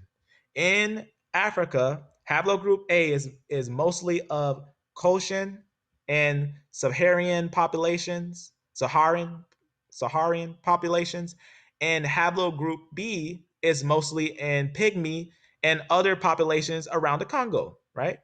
The major populations of Africa, sometimes called Bantu or people. Bantu comes from the Zulu word for people, or Niger Congo people, were then most probably came back from Asia. They said were then most probably came back from Asia. The Asian expansion was first. This is going to show you the first place where it was first seen. It was seen in 1863. That's what they said. This must be an expansion from Asia. And I'm going to show you that, and they know that is true. The Asian expansion was firstly thought of by German biologics. I don't know how you say that. Ernest. I don't know how you say that. A-E. I don't know how you even pronounce that A-E like that. I'm sorry for butchering these names. Hakel. You're probably more familiar with this. I'm gonna actually post it like this, because sometimes I notice I'm gonna have to buy and make the quality 1080, because we mostly deal with text. So sometimes I look and it's kind of blurry and everything. But this is what I'm reading. I'm reading this right here. It says the expansion. Obviously, there's better readers. My brother Ja, he's a great reader. He probably fly through this. It says the Asian expansion was firstly thought of by German biologist Ernest Haeckel in his map. Now, I'm going to show you this map. In his map of human origin and migration in 1863. Now, let's look at that map in 1863. Let's see what it looks like. Let's see what his map actually looks like here. He actually doesn't have a, he actually has the biblical narrative, right? He doesn't actually have a out of Africa idea. It doesn't start here. Actually, it starts here. He actually shows that it starts up here. You see what you see right here? He actually says that this is, if I can zoom in, obviously they didn't have those haplotypes like we have now. They didn't have those things. They had other ways of finding these things out. So they say it branches here, right? This is actually how this is how it does branch. It branches like this. It branches here, and then some go into Africa. Different ones go into Africa. Some go into these areas. See what's going on there? Breaks into these areas. That's actually where it breaks. It goes and breaks down to these areas. You can see what's going on there. It doesn't actually start from here. You don't have the out of Africa idea because that's false. The out of Africa idea is false, extremely false. We got multiple pieces of evidence. I got evidence of people over here older than people over here. So very interesting, with some of those things. Older people in America, more ancient people in America than over here. Way more ancient than over here. You can see they broke into here. Obviously, these ones, if they broke into here, they would probably got over faster. You can see. So just to get an idea of that map. So I just want to show, the reason why I want to show you that, because I want to show you that the information I'm providing you is, is in one place. That's the only difference that of, what we're doing. I'm bringing it to you all in one place. And I can, get the sources for those things and whatnot too. But I just want to show you that. And I'm going to show you one more. I'm going to show you, do modern geneticists agree with this? Yes. This is a quote from Family Tree DNA. I'm gonna show you what Family Tree DNA says. I'm gonna read it to you. So this is what I asked. I knew what I was saying. I just wanted them to know that I'm not, someone that doesn't know what I'm talking about. I said the E haplogroups found in Israel. I said the E haplogroups found in Israel. If I'm of M2, E1B1, A1 haplogroup, would that mean I'm Middle Eastern? And I give them the information for these things. That's E is found up there. Now watch what I said here. They didn't say no. They didn't say no to this. Watch what I said. As there is no older finds of E haplogroups I found outside of the Levant. So again, seeing haplogroup E and its root CT, because I know they know about CT, which breaks to CF, is found in the Middle East in fossils. That's what's important. That's why they said what they said. Remember what they said? How they basing the so-called Euro-Asian origin. How are they basing that? They're not basing it off of modern people. They're basing it off of what you should base genetics off of, fossils, consistent with fossils. That's how you date older people. You don't take someone alive today and say they always been where they are. In fact, I got multiple geneticists that will tell you that's not how you use genetics. You don't use genetics like that. But you take fossils, and that's how you pinpoint where someone been in the past. You take the fossil, then you can take migrations and different things like that. You can look at what they ate and how they lived and whatnot with their fossils. You can do those things and see if they're actually local to the area. And that's what most of these fossils are. They're locals to those areas. In fact, the Natufian, they are actually a people unlike the Scythians. The Scythians used to migrate and move around all the time, but we can still track where they are. But the Natufians are easier because the Natufians are people that settled down. They were people that some of the first ones to start settling down in places instead of moving around all the time and finding war and stuff. They were settling down and making home lives, living lives like normal people. That's what a Natufian we're doing. So it's consistent with fossil records. Let's go back. Now watch what it says here. So again, seeing haplogroup E and its root CT, which breaks into CF, is found in the Middle East in fossils. If I'm of E haplogroups, I would be linked to the ancient land of the Middle East, correct? Did they say no to any of that? No, watch what they say. Hello, Demetrius. E-M2 is common throughout sub-Saharan Africa and also in the Near East. Now watch what we say here. So it could represent a back migration from the Near East. Now watch what they add on here. Alternatively, that same basal population that lead to, now watch what they're saying about leading to the Natufian, because I'm not talking about E1B1B. They're talking about E1B1B now. They thought I didn't understand this, what they were doing. I actually put that right here to get that, to understand that, because 95% of the Natufian is E1B1B, which is also, it drapes down into Africa. And that's actually a historical quote by Flavius Josephus. Why does E1B1B go into Africa?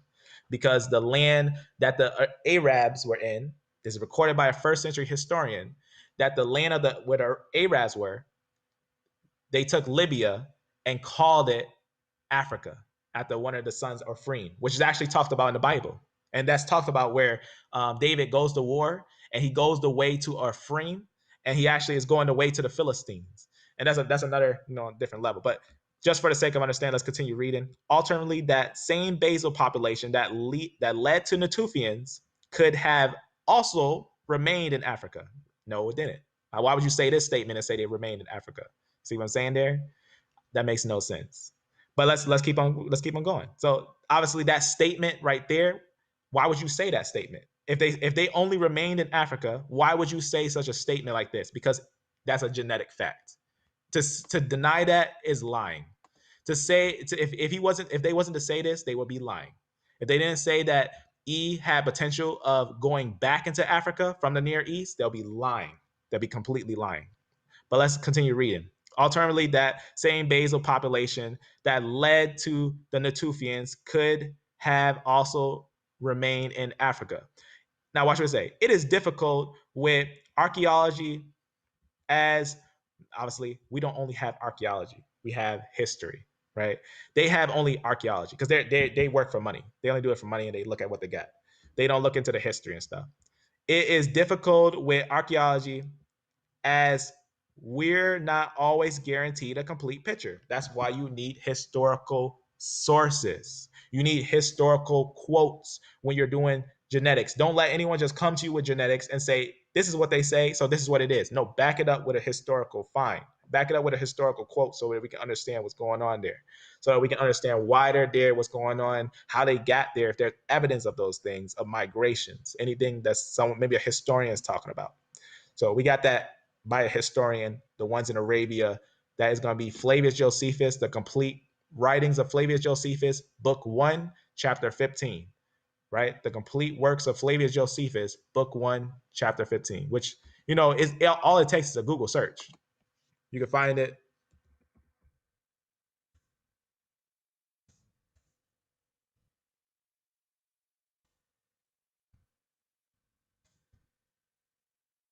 Let's just do that. And then watch this. I'm going to go to the book. Usually it's on Google. Let's see. If I was using a Google search, it would just show me right then and there. Let me just show you how easy it is to find, because not everyone uses Bing. Usually people use Google. And you can find stuff on Google. I heard people say you can't find nothing on Google. You can. You can find stuff on Google. You gotta know how to search. You just gotta know how to search. You gotta use certain words and whatnot. But let me show you something. Let's go to, you can go to this one too for that writing, but I just want to go to one of the books. I thought it would be easier to find. Let's actually go to book. In fact, I don't know if this is it. I think, the easiest way to do it, type that down, the complete works of Flavius Josephus, like that. And usually it's like the first thing and whatnot. I just want to see how hard it is if someone was to search it and whatnot. All right, I'm going to put book. So the complete works of Josephus. And then I guess the best thing to do is actually go to Google Books right here in the more, and go to books right there. I probably should have did that first. So go to books, and then it's gonna be right there. Just put the complete works of Josephus and go to books and more, and then just click that. And then all you gotta do is go to chapter 15. You can go to chapter 15. Not a lot of people know this. This is why I'm showing you. Go to book 1. So this is book 1. and go to chapter 15. So this is chapter, I don't know why that's sliding like that, but let me do like this.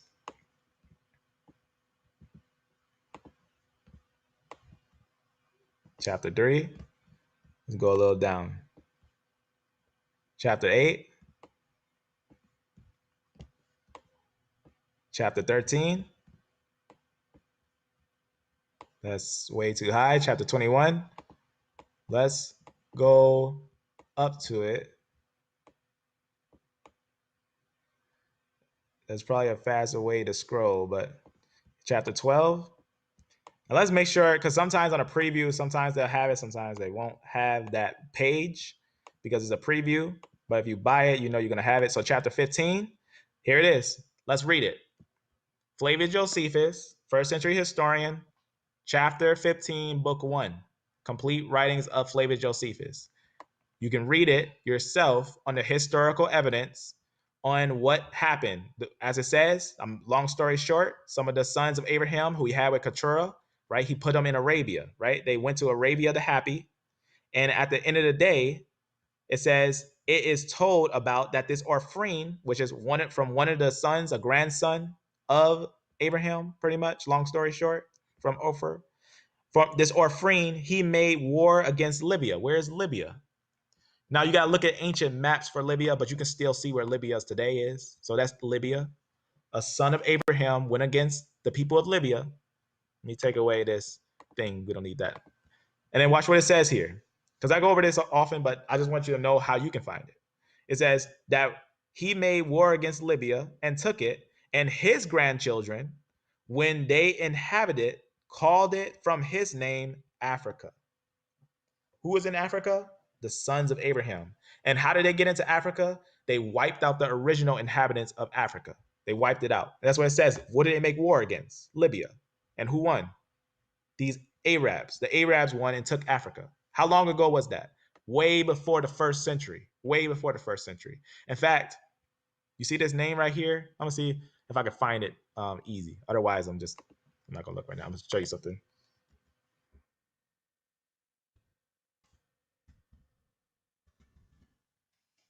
You can actually find this in not orphan, Orphrene. I don't know if I spelled that wrong. Orphrene, not orphan. But I have to do a word search on my thing and whatnot. Look at that. Even this one got it on here, right on the Bible study thing, talking about Orphrene. There it is right there. That's the quote, pretty much. You see that? That's the quote. Threw it right on here. I didn't even know they had copies of Flavius Josephus on this thing. I don't need it because I rather have the exact book, but that's nice to know because almost every historian accepts. Just so you know who Flavius Josephus is, I use him very often because he's a first century historian, but I use multiple different historians, but I will use Flavius Josephus for, the time of Messiah and stuff like that. So Flavius Josephus, Joseph ben Manyahu, whatnot. He was actually of the high priest line and everything. He was at Jerusalem fighting and stuff and all that stuff. He was obviously, historians take him very serious. Just know that. Historians take him very serious because he pinpoint accurately describes the war during the time, and he has all the Roman records. So just to show a little bit of that on who he is and whatnot, just to get, he's a historian and whatnot, so you can get an idea on what type of a person we're pulling up. Let's go over here. So, and that's what that quote was. That quote was a quote from a Judean that lived in Jerusalem at a time and said that Africa is filled with sons of Abraham. So obviously they don't know that, but we know that. We know what that is. That's why it says this is why we doubtlessly have historical quotes on the migration of people from the promised land to what is called Africa, but originally is Libya, taken by Arabs, E1B1B, as E1B1A isn't the group found in Upper Africa. That's a fact. You know what they tried to do? What they tried to say? Because E1B1B is older than E1B1A. So they were trying to say E1B1A comes from E1B1B in the sense of trying to not, because if they said it like that, obviously no one would believe them. but they're trying to link E1B1A with E1B1B, which E1B1A is not in that area. It's not in that area. In fact, you'll probably find it in Egypt. That's probably the most place where you'll find it, in Egypt. You'll find it here. You might even find it over here. You might even find it over here. Why? Why would you find it all the way over here? Because of Noah. I mean, not Noah, Moses. Because Moses came into these areas, and it's also said that he had someone from the Cushites and stuff like that, from these individuals that he got from this area. So obviously, if they had family, where would their family end up going if they were Cushites? If they was actually known to be in this area, probably come down here. So probably come in these areas. And in fact, they would most likely be found in, you know, these little areas, right, where the Nile is. But if you start finding Israel, now listen to me when I say this. If you start finding Israel over here, then you got a problem. Then you got a problem. And I'm talking E1B1A. If you find ancient E1B1A over here, you got a problem. You're gonna have a problem. Because Israel's never recorded in the, remember, God follows Israel in the Bible, recording what happens with them. The exiles, we can even find the historical quotes where they were exiled. We know they were exiled to Africa and things of that sort later on in the scriptures and stuff like that. Very important with pinpoint information. But in ancient times, the only people that came down here was the ones that took Libya and called it Africa. That's very important to understand. That's E1B1B, which is actually a branch separate. Because that's why they said it. The Natufian people is majority E1B1B. But there's a one that's in the homeland that's E1B1A. And that's what I was asking about, E1B1A. But they, you know, circled around because they know if they just left it like, that's period right there. You see that dot? They don't put a comma there. They put a period there. Why? Because that's the answer. The period, that's the answer right there. E1, it says E-M2 is common through sub-Saharan Africa and also is in the Near East, so it could represent a back migration. Why would they even put that there if it's not true? So it could represent a back migration from the Near East because that is the truth. That's actually the truth, to be honest with you. So I just want to show you that even family tree DNA admits to the finds that you're seeing. It's not altered information. It's true. What you're seeing is truth. It's just that they're not going to tell you because they don't want to look at the history and they don't want to put the pieces together. So I just wanted to know that the Bible is 100% accurate. And the individuals that end up moving and actually going to captivity of all nations, that's just a people that pretty much, you know, when you break it down piece by piece, they are not the original inhabitants of Africa. They're not the original inhabitants of Africa. So I just want you to see that. Now let's continue. I want to continue on this thing because I want to show you what happens. Now, I do not believe a woman should teach. Understand when I say this. I don't believe a woman should teach when it comes to the biblical narrative. I don't believe that at all. Paul doesn't believe it. I don't think anyone who is a man of God in the sense will want a woman to suffer authority over a man. One, emotions can flare, which I think is very bad. And some of these topics can be very heavy and very complex. Not that I'm saying a woman can't do it, but it takes they got to leave the emotion behind. Look at these bold letters. It says, "Cause it would show." Now, obviously, like they said, and the reason you are not doing the female DNA, of course, I'm doing female DNA, because it would show and prove all the lies. Did it? No, it just backed it up. Just backed up the truth. That's all that it did. L3 and E are together. It says haplogroup. Watch what they say here. Haplogroup L never left Africa. Okay. So obviously, just for edification on some of these things, did L3 leave Africa? Do we have evidence of that? Just to show that we did have evidence of that. We found L3 over here. L3 is obviously left Africa. So you can see that. Except when it divided from L3 and became MT, M, and L. That doesn't make any sense at all. So that knocks out your Middle East nonsense. Obviously, that didn't. That's what I'm showing you, for example, is what it looks like when you completely get something new and it completely takes you so that you just completely rage and there's nothing that no one can say. Even just showing the evidence, even the evidence itself will not get some people to believe. I just want you to understand that we're not going to convince everyone. We're not going to convince everyone, but all you have to do is have solid evidence. Now, let me show you something. Probably why she's not believing in that, because she thinks that Abraham never went into Israel, which I never seen anyone with a mind like that. So I just want to talk about this because I think it's new. I think it's new, and I think it's something that I never seen. But so they laugh. LOL. Haplogroup E is not Asia. Is not Asia. So we went through that whole thing with the Natufian. The Natufian is clearly up here. So let's keep going. And let's keep on looking. Let's keep on looking. So it says not Asia. It is African, and it proves that Canaanites went into South Africa because the sand. Just basically talking about those. Remember those haplogroups I talked about? Those Matani, or how you say that? Mabati, Mabuti. How you say that? That group, that African group with the A and B lineages. It says never left Africa. I don't know why she tried to link Israel with them because they have a different haplogroup. Never left Africa. They probably did never left Africa and been there since the beginning. These groups probably did be there since the beginning because remember we were looking at that group. We were looking at those groups, right? They probably were always up there, but those are different. That's a whole different group. We already looked at that on those different groups and everything. Right. Well, down here for those names, this is that other group right down here. Let me put this in the middle so you can see, obviously, these two names, right? That's what she's talking about. But these are going to be different haplogroups, as you can see here. They're not not E lineage. That's a totally different people. But going on, so they probably did be in Africa, not those ones. It says the Egyptians, Ethiopians, Libyans, Somalis were never in the East, and they have E1B1B. Okay, so obviously they need to look at a map. Ancient maps show that the E lineage it was all the way in Europe. The E lineage was all the way in Europe in ancient times. In ancient times, the E lineage was all the way in Europe. She's talking about E1B1B. That's what she's talking about now. E1B1B is all the way in Europe, all the way up here. Is in here. This is ancient times. These are you can look at the date of this thing.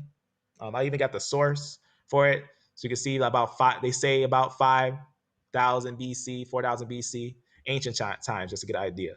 So right here, they were found here in this area, in this area. They were found in this area. They were found in this area, let alone the Middle East. In fact, they flood the Middle East. The E lineage, the E1B1B floods it, floods the Middle East, floods it all the way to Arabia, all the way to Arabia. They flood it. They completely flood it. That's E1B1B though, not E1B1A. But obviously, they're not just only in Africa. So the reason folks are saying that E is Asia, now watch it, it's saying, I guess this is what happens when you don't have the information, is to support the folks who lied and say they are us. I don't think so. I don't think that makes any sense. The reason folks are saying that E is Asian, as you've seen, didn't I show you a quote of how they said that they were Asian, but then what did they try to do? Backtrack, right? They try to backtrack. They're not trying to support the other idea. They're trying to tell the truth, but they're trying to backtrack so they don't tell the truth and leave it as is, because also they don't know the history with those things. But let me open this. You can see right here. Did this person tell me that the E lineage came from the Near East, and so it could represent a back migration of the Near East to support any other doctrine? No, because they try to backtrack. You see what's going on there? When someone does that, that means they're giving you information but trying to take away that information while giving you that information. That's what they're trying to do. They're trying to give you the information, put a period. I can just take that and quote that. In fact, I can quote that because that's how a book works. As soon as you see a period, you can take a quote, a complete quote, and use that. I can use this whole quote and say this. EM2 is common through sub-Saharan Africa and also in the Near East, so it could represent a back migration from the Near East, period. Is there not a period there? I can use that as a quote. That's an example. It says the reason folks are saying that E is Asian to support the folks who lied and say they are us. No, they're actually trying to cover up the fact that the people are Euro-Asian. They're actually trying to cover it up. They're not trying to admit it. They're trying to cover it up. We were never in the Middle East, period. I just got to scratch my head to that, because period means that there is no evidence of them being Middle East, which is false. There's tons of evidence. Here is scripture. Then now this is what I want to show. This scripture right here, because I tried to, I try to give her some, obviously the evidences of these things and whatnot to make sure she understand that I'm not going to laugh at her and disrespect her. I'm just going to show her professional information, as I believe we should with all haplogroups. It doesn't matter if someone is an E lineage or R lineage or a J lineage, whoever they are, we should always provide a kind way to answer questions. It's not a debate, but it is a intellectual argument. It's an intellectual argument, not actually a debate, but it's just providing anyone who has the truth. That's who we're going to lean with, the truth. We're going to lean with the truth at the end of the day. So obviously, I try to give her correction on this. Now I'm going to show you what she said first here, as I really hope that sister, sees this so that we can get some understanding on these things, as I don't like when individuals are in this much confusion. But going on, you can see Genesis. Now watch what we say here. Trying to say that no one ever went into Israel. So she has a misunderstanding of Genesis 13 and 1. I'm going to show you what that misunderstanding is. Genesis 13 and 1 and 3. Abram went south, she says. Okay, I'm gonna show you the exact quote so that we can look at that. So she says Abram went south. She basically says Abram went into Africa. She says not north or east when he left Egypt. So she's basically saying Abram went into Egypt, because at that verse it says Abram went south. He went up, but it says south. I'm gonna read it so you can see what it's actually saying. And nobody can lie and say the sin and these ones are from him. Obviously, what does he mean lying and say that these ones are from him when their haplogroups are A and B? Is other three sons, because the oldest African. All right, I'm gonna go down. First, I'm gonna show you what she's saying in Genesis 13 and 1. She's trying to say Abraham never came out of Africa, went into Africa and stayed in Africa and never came out. Obviously, that's wrong in multiple ways, because Joseph and Isaac went up to Syria when it word for word tells you they got their wives from Syria. That alone shows us Abraham's family being in Syria. That was Israelites. That was not Israelites, but that was the tribes or the people who would be closely related to Abraham in Syria. So people closely related to Abraham would be in Syria. Now let's look here. Let's look here real fast. So I'll just give it some correction. Genesis 13 and 1. And Abram went out of Egypt. So that one, we got to take that first part. If Abram was in Egypt, let's just say he's over here. What did he do? He went out. This is north. He went out of Egypt. Out of Egypt. So upon going up and out of Egypt, he and his wife and all that he had and Lot with him into the south. What she did, she think it says he went up, she think it says he went out of Egypt south. No, he went up out of Egypt into the north. Into the north of where? South. Into the south of where? South of Israel. So if I come out of Egypt, where am I at? At the south of Israel.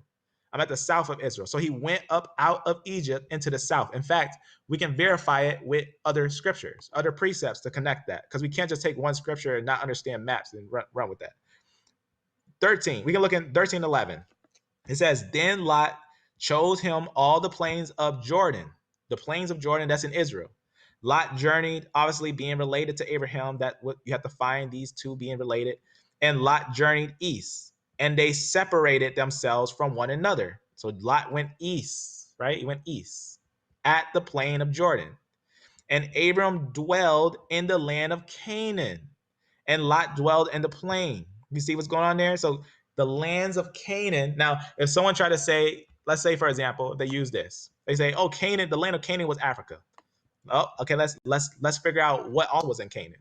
What also was in Canaan?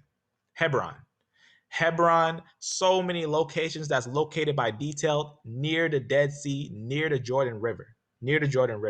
That's extremely important, and that's verified by multiple historians, even first century historians like Flavius Josephus.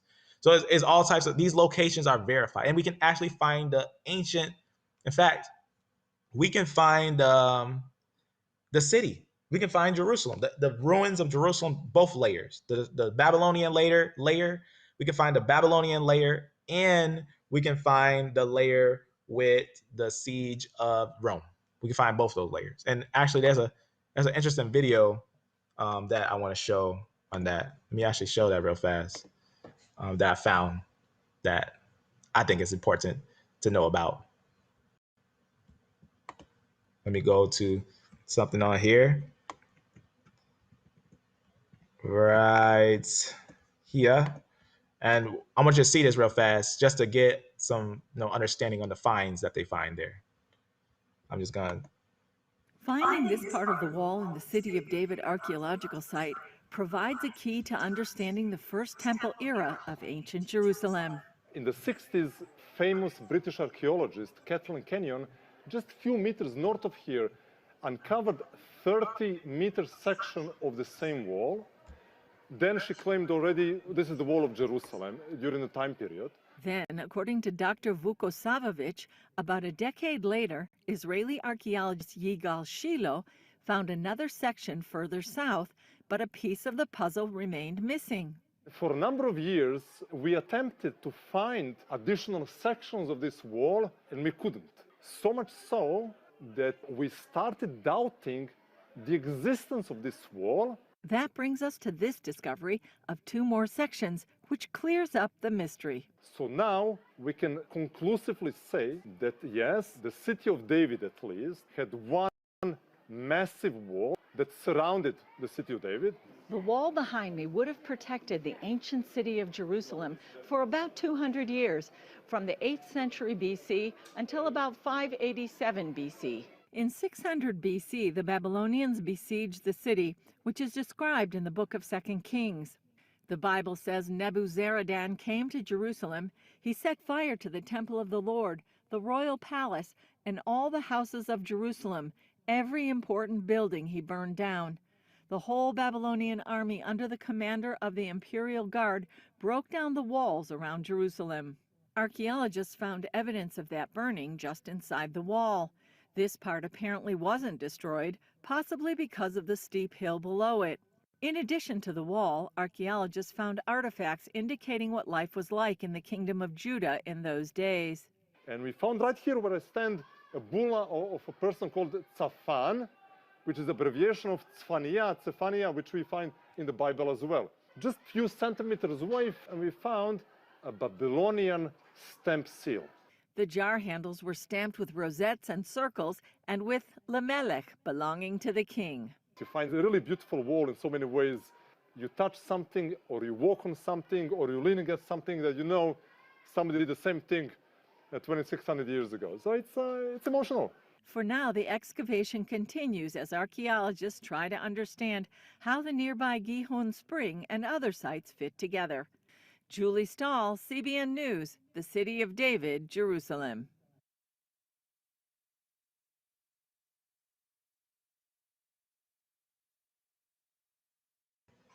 So as you can see, it's not that the sister is off a little. She's off a lot.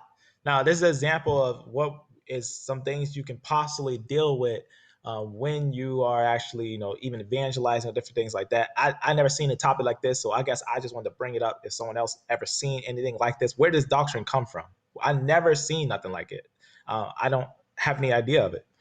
So obviously, looking at a map, it's recorded by multiple parties. It's recorded by the Babylonians, where Israel was. It's recorded by the Assyrian tablet by Sennacherib, where Israel was. It's recorded by the Persian, the Cyrus cylinder. The Cyrus cylinder records where Israel was, where the Israelis still knew where their place was. It's recorded by the Cyrus cylinder, by the Persians and the Medes. It's recorded by the Greeks during the Maccabees, during the events where Israel was. It's recorded by the Romans. The Romans record where Israel was, where Herod was. It's recorded throughout all history that Israel was up here. It's no doubt about that. Abraham, Isaac, and Jacob was over here. They was not in Africa. It's not, whatever that doctrine is, there's no evidence. You need to find Jerusalem and find evidence of a Babylonian and a Roman siege and the historical documents to back that up. That's a thought. That's a thought right there, and that's a far off thought. That's a thought that's far. I don't know where that came from, but that thought has to leave anyone who has that thought. Take that thought away, because that is extremely flawed, and it was just, you'll be completely gone in understanding with that.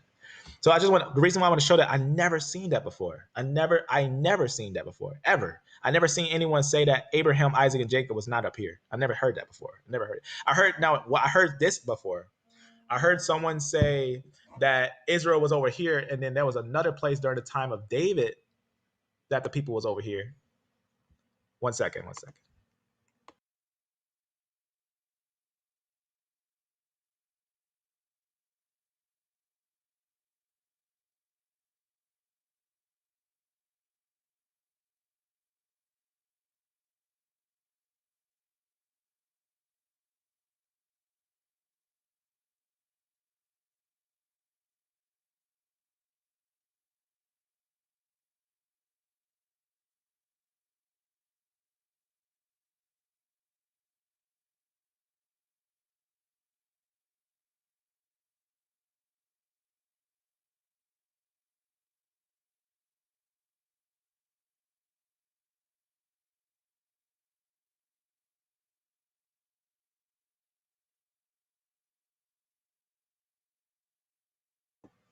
All right, I apologize for that real fast. I just had to answer something.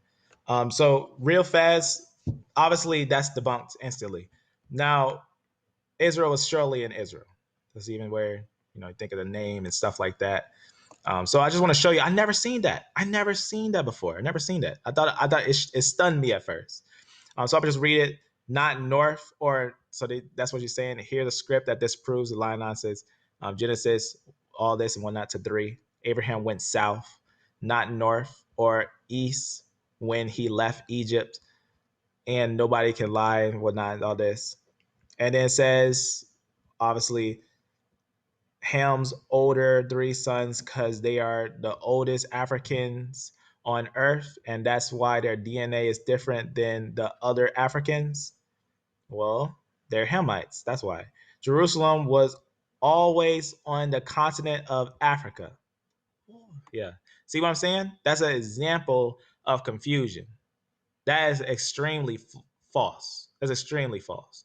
Now, if we say there's some sayings that says that this is that I got a quote. I got quotes that say this is Africa, that say up to here is Africa. I got a quote that says that.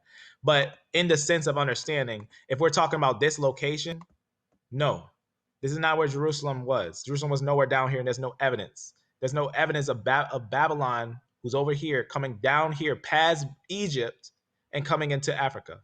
There's no evidence of Assyria coming past Egypt and invading Israel past Egypt. Rather, if we look at the scripture, it clearly says that Nebuchadnezzar at the Battle of Carchemish, he defeated Egypt and Egypt fled. Egypt was here and Babylon was coming down after the Battle of Carchemish, which is historically recorded. It's also recorded that when Babylon was coming down, Israel was over here in the middle of Egypt, while Egypt was down here and Israel was over here, and then Israel fled downwards into Egypt. It says word for word that Israel fled downwards into Egypt, and that's recorded in Jeremiah. So for them to flee downwards into Egypt, that means they had to be above Egypt. So obviously, in the sense, it's multiple ways to know that that's wrong. Multiple layers, numerous amount of, it's just completely wrong. It's completely wrong. I just want you to know that I never seen nothing like that, and that's surely not true. It says they were never any place else. The Bantu migration or the Bantu expansion, what just means they moved around in Africa. That's not what the Bantu expansion means. Let's actually look at what the Bantu expansion actually means. I need to go over this because this is actually a topic that is talked about. It's actually important to know the Bantu expansion is recent, very highly recent. It's of the people of E1B1A moving into Africa, and that's what a lot of them was talking about. That Euro-Asian move, how they end up going into Africa, and those things. That's what the Bantu expansion is. So just to make it clear, when we talk about the Bantu expansion, stuff like that, what was that quote right here? The Bantu migration just means, this is what she says it means. They moved around in Africa. The Bantu expansion just means they moved around in Africa, not means they moved from a location outside of Africa. That's called the Asian expansion. The Asian expansion is how they came into Africa. That's what they got to look up. Not just the Bantu expansion, but the Asian expansion for those things. But let's look at the Bantu expansion. Let's take a look at the Bantu expansion. Here's a little idea from nature. It says Africa supports the suggestion of a rapid expansion because the separation of two major waves around is this as old as the Natufian wave? Absolutely not. This is 3,500 YBP, way earlier, way earlier to our time. But it says, and the subsequent isolation of many groups, modern Bantu languages can be divided into West and East Bantu. Right? It is also suggested that although the Bantu-speaking, basically agriculturalists may have, now watch what it says here. Watch what it says what they did. It doesn't say that they were there. It says this, may have replaced to a substantial extent hunter-gatherers in their path. It just said that the Bantus, as they were moving, they were replacing their original inhabitants. It wasn't at that they were moving throughout Africa. The Bantu expansion is because this E1B1A lineage that's native to Asia came down into Africa and was pushing things around, or moving people around. That's a truth about the Bantu expansion. That's why they study it. And I got more to that. I got a quote that I had to buy. But the reason why I'm showing you this is because I want you to know, in all love and all understanding, I want you to know the truth that some of these things are going to happen, but you got to answer them in kindness and truth. Obviously, right here, they were basically the hunter and gatherers in their population. Basically, let me read it again. It is also suggested that although the Bantu-speaking, basically people, whatnot, may have replaced to a substantial extent hunter-gatherers in their past, they have also, in some places, coexisted and interbred with the original inhabitants. The original inhabitants. The Bantu is not the original inhabitants. That's what they know. They know for a fact that the Bantu people are not the original inhabitants. In fact, let's take a detailed ride on the Bantu expansion. Let's take a look at that. So remember, before I go to it, remember Y DNA is always through father to father. MT is always mother to mother. Autosomal is that mix. People say people are mixed when they get the autosomal. But Y and MT DNA does not mix. Never. Now let's go over here and take a look at the Bantu expansion. I'm just going to show you some interesting highlights. So it's just an understanding of the Bantu expansion because they know they wasn't native here. They were moving around recently. They know that they moved around. They displaced many people. That's what the Bantu expansion is about. It's about the E lineage going through the land and following that E lineage throughout Africa because Africa is huge. And for these people to be moving around that much, there's a reason why they're moving around that much because they're not native there. They're actually displaced and they know it. I'm going to go down here and read you something. Several scholars, however, have argued against the historical, validity, or basically the historical validness, whatnot, the validity of the so-called forest and savanna subgroups, right? And it just talks about right here in 2003, demonstrates that the forest is an area of great linguistic diversity, right? It just says that pretty much in Africa, there's a lot of linguistic diversity, but guess what? With the Bantu, it says, and the Bantu languages spoken there do not, basically, they don't have any diversity, long story short. It's basically saying the Bantu language, they're related in Y chromosome and they're related in language. They say they speak the same language. Let's look at the details of that group. It says most of the MT haplogroups found in sub-Saharan Africa as a whole are found in the Bantu-speaking groups, and talks about this group right here, from so-and-so. On the other hand, all Bantu-speaking populations are characterized by very high frequencies of only two Y chromosomal haplogroups, E1B1A. So most of the Bantu are E1B1A, and it's derived, or basically what comes from E1A, E1B1 A7, what comes with it. Also 8, which is also going to talk about that. Because that's going to be basically Judah and Israel. Long story short, Judah and Ephraim. I'm not going to read this whole thing. I'm just going to go over to another one, as I think this one just talks about those E1B1A7 and E1B1A8. Just talks about those two differences and everything. And then talks about the L lineage and everything. It talks about those. And this is on that note. This is on a note in this video. This is on a note in that video.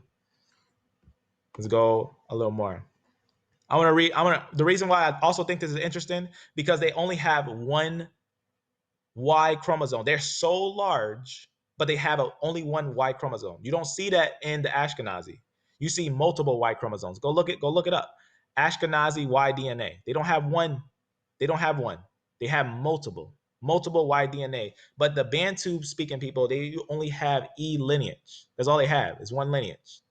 If they ever mix in with people, they're never going to be the same. They're going to be always different.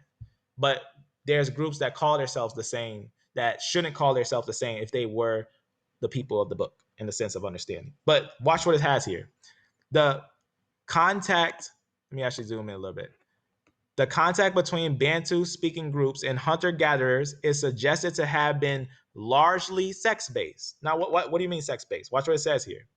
With a higher degree of female migration from hunter-gatherer populations into agricultural groups, right? And a higher degree of male migration from agricultural groups to hunter-gatherer populations, right? And it just talks on this account. This is accounted for by the fact that it is considered unacceptable for women from basically one community to marry another group. Obviously, why? Why shouldn't a woman from Israel marry a woman from him? I mean, a man from him, because she lose her inheritance technically by the law. A woman would lose her inheritance if she was to marry someone outside of Israel. She would lose her inheritance. So that's just an understanding right there. And the way that they also is biblically sound. It's biblically sound because remember, Israel mixed in with all different females of Ham and Shemites. They had different females from Ham and Shemites, but what did they not mix with? The men.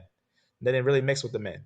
They more took the females from different ones. You see that throughout Moses in different parts where they go to war. They say destroy all the males, and sometimes the females that had laid with men and stuff like that, and they'll take the females that never did and stuff like that. That was one of those things that had happened throughout the lands in a lot of places. Just talks about those things and the way they were and everything. And they use, they talk about even this last part.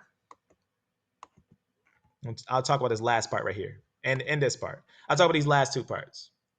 Genetic variation on the MT and Y chromosome is strongly shaped by cultural factors, such as social organization, polygamy. Now, polygamy is a modern term.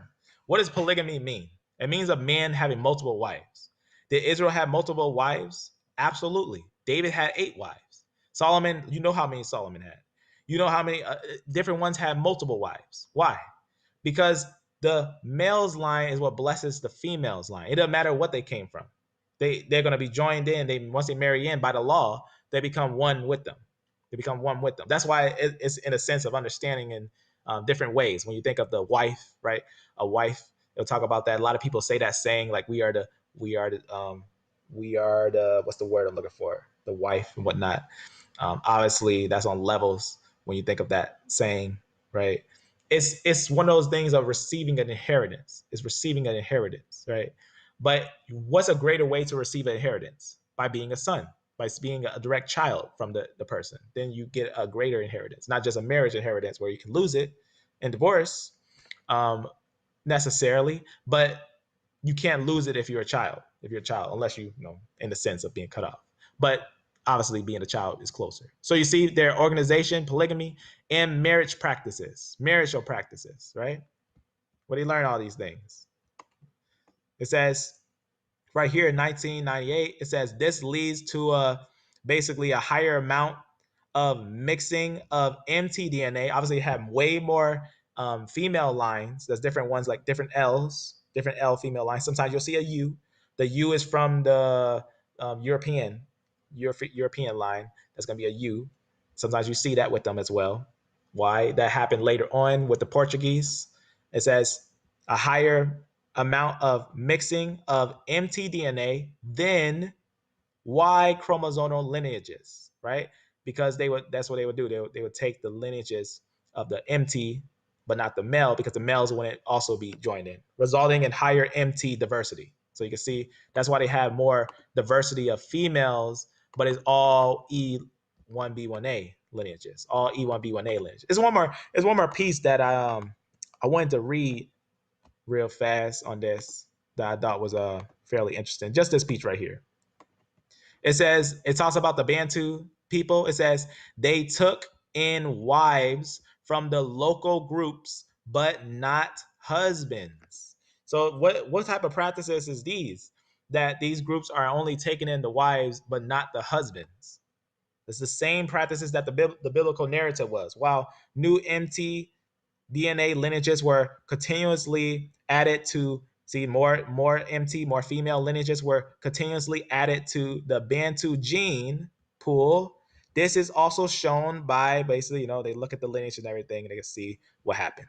They basically show that the lineages of the Bantu speaking people or a people that moved throughout Africa yet didn't merge with the Africans, as in taking the males, but as it says right there, they took in wives from the local groups, but not the husbands.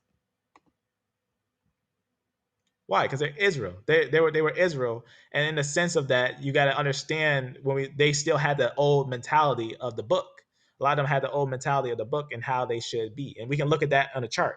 Mostly E1B1A in these groups, but the L is going to be diverse. It's going to be different L lineages, L3s and L other ones, other groups, all mingled together down there. But the E lineage is going to be mainly solid. Mainly. And remember how large Africa is. This is America, this is China. So this very large group and that's why they studied the Bantu expansion. Not because they were moving around in Africa. They were studying them because they weren't native to Africa, yet they were growing massively down there.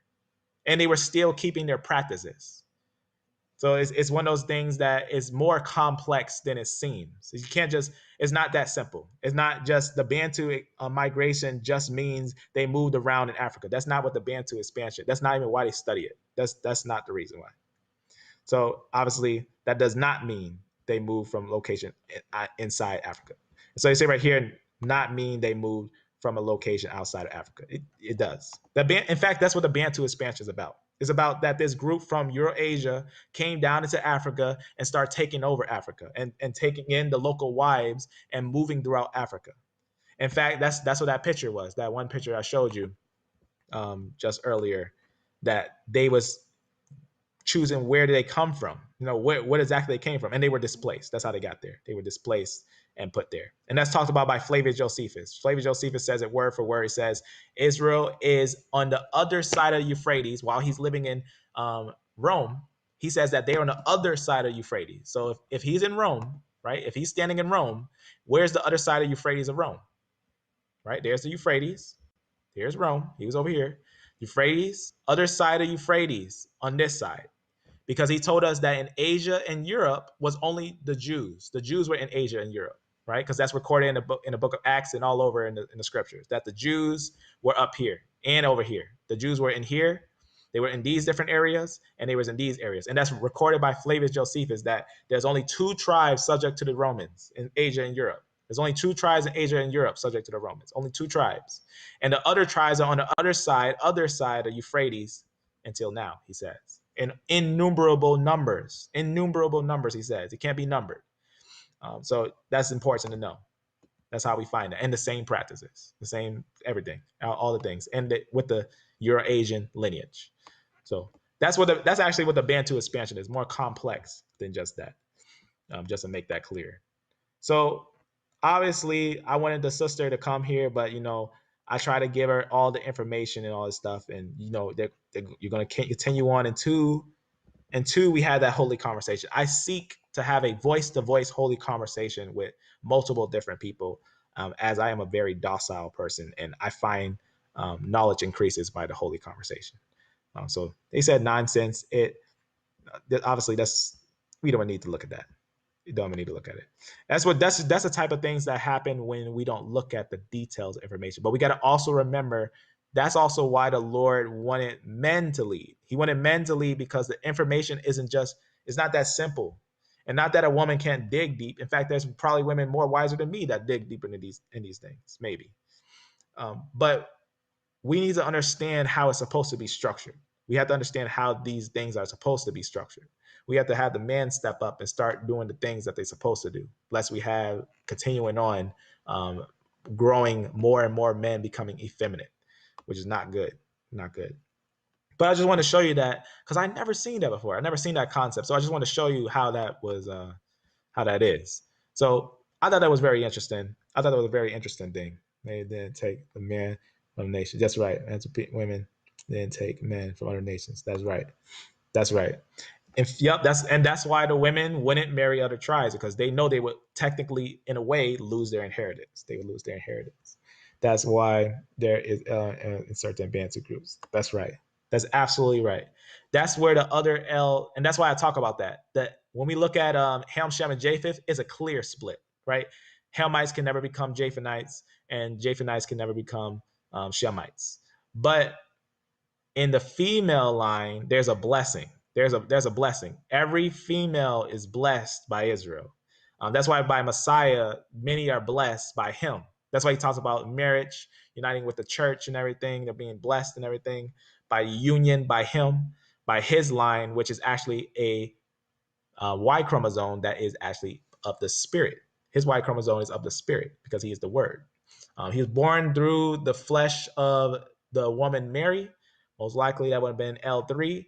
And he himself being an individual who has no fleshy father, but has the father of Yah.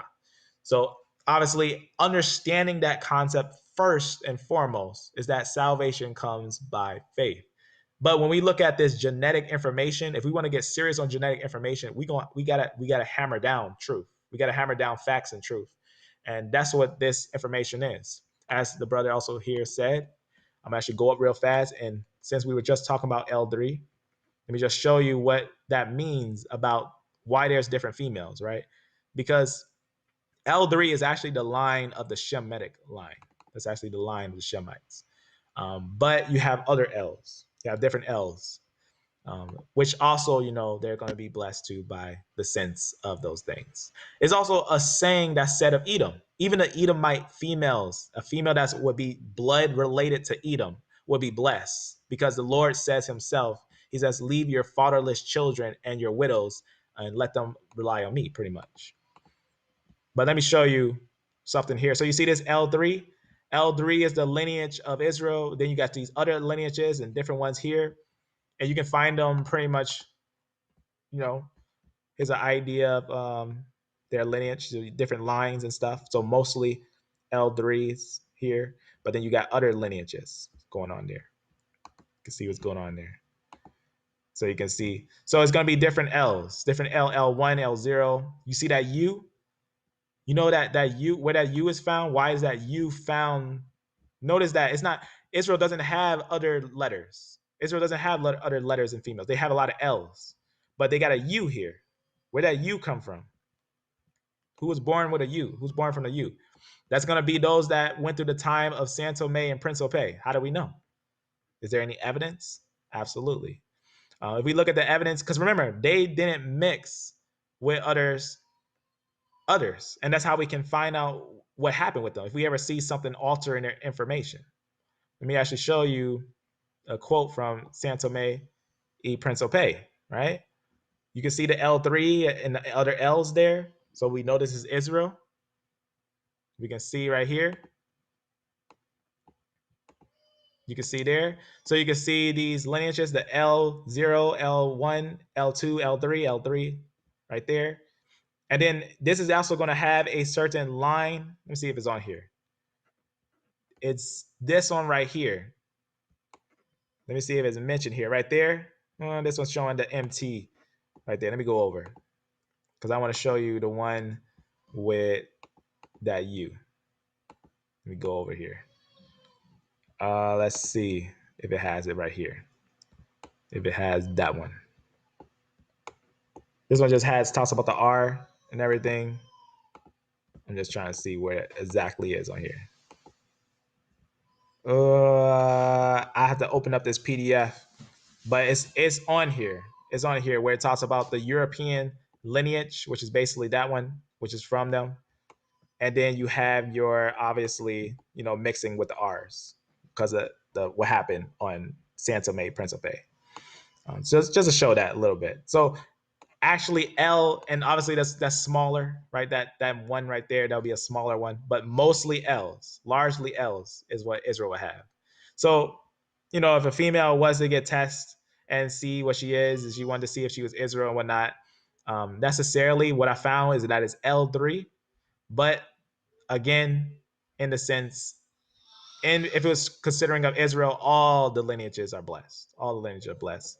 Obviously, L's as well. Because remember, L's are blessed too because Ephraim and Manasseh, their mothers, right? Ephraim, Manasseh, and the other ones, and there's others as well, right? Moses and other ones that also went with Hamites. So those are going to be blessed lineages. Those are going to be blessed lineages.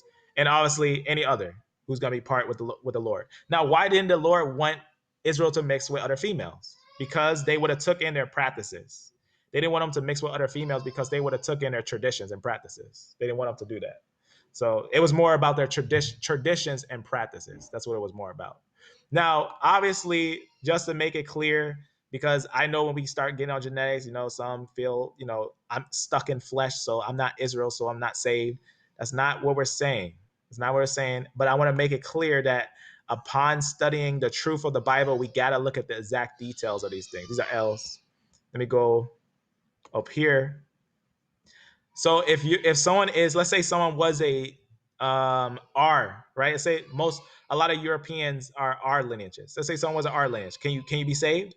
Absolutely. You can surely be saved. But we also just got to take note that they can't go around saying they're Israel as in the blood Israel, but they can say that they're Israel spiritually, especially when they cleave on to Jacob, especially the Messiah. They can definitely be one with Israel. But in the sense of understanding, if someone was a J and they're trying to say that they always been in Levant, then they're going to run into a problem, right? A problem in itself. Because even the reports say themselves. Even the reports say themselves. Let me just show you one more time on this report. It says itself because the J was one of those ones that they try to say was Kohanim, but they say that haplogroup J was absent in all Natufian and Neolithic male individuals examined thus far. That means they're not native to Israel. They're not native to there, and they know it. They know they're not, because L is also connected with I, and I is found in Cheddar Man. The I haplogroup is found in Cheddar Man, and if I is European and is directly connected to J, then this is European as well, and that's what they know. They know for a fact. So I just want you to understand, and we can find it in ancient times in the Middle East. I mean, not the Middle East, in Europe. So, and we can find it in the land of Hungary. So we can find it where the Turks originated. So it's on levels with that. So obviously, when it comes to these things, you just gotta know when we look at haplogroups and understanding who is who.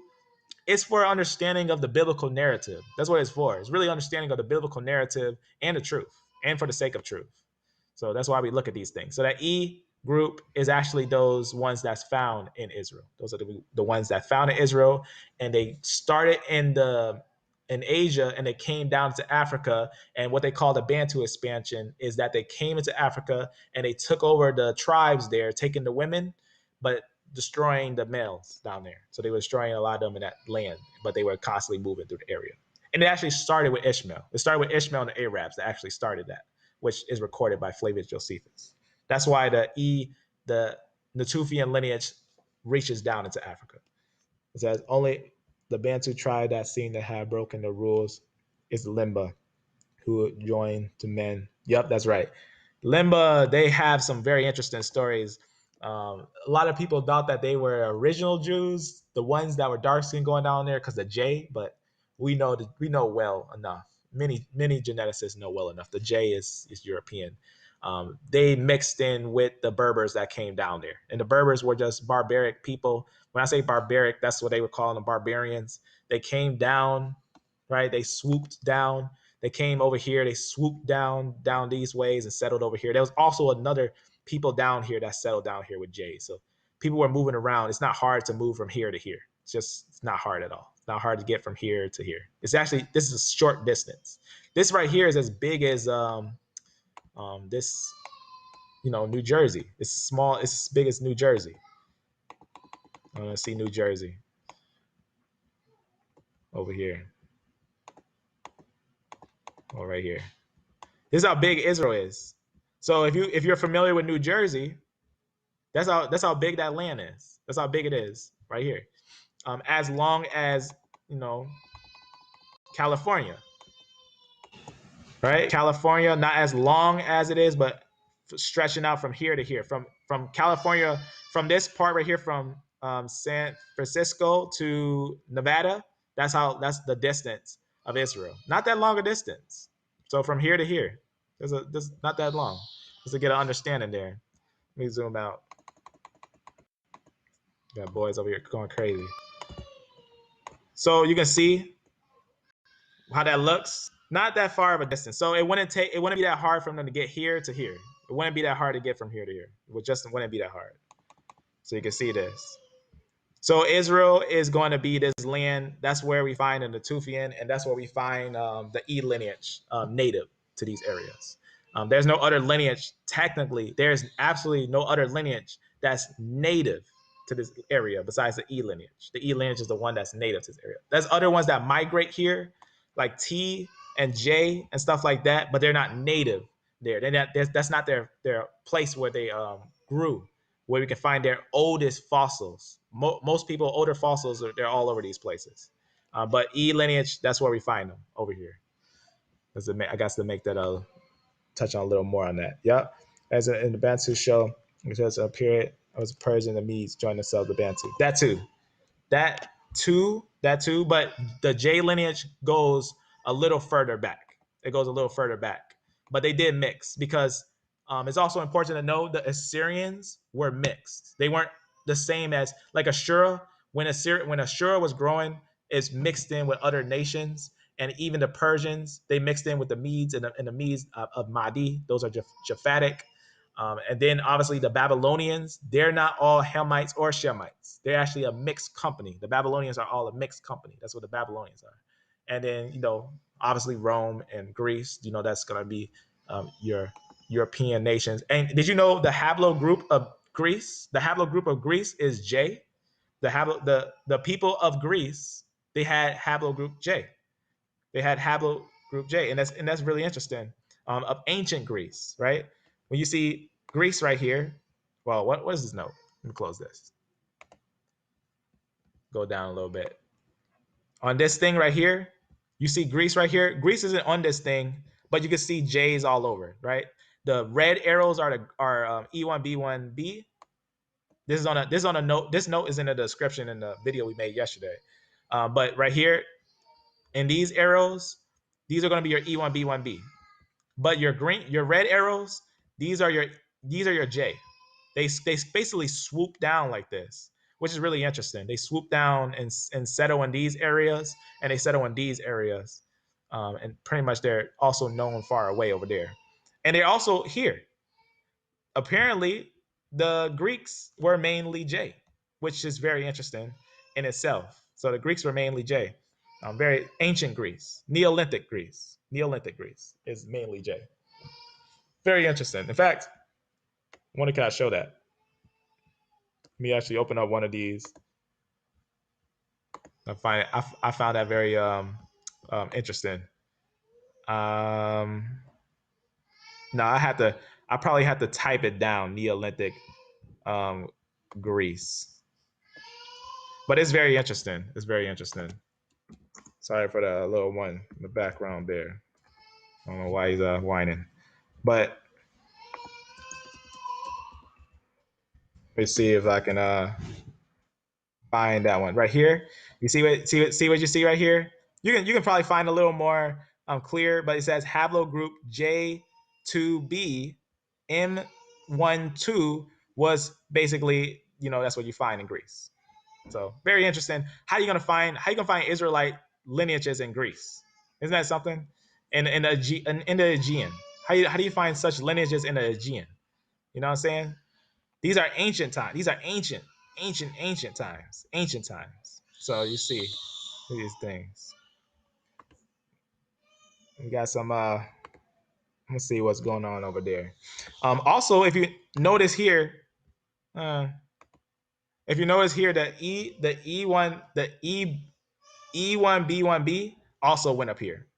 But that's a different story, how they got up here. They know that they actually started over here and they got over here later on. So the reason why I want to show you that, because, migration, very interesting with those things, on how these things are. So I just want to show you that. It's levels to these things when they come to the idea of where E started and moved around.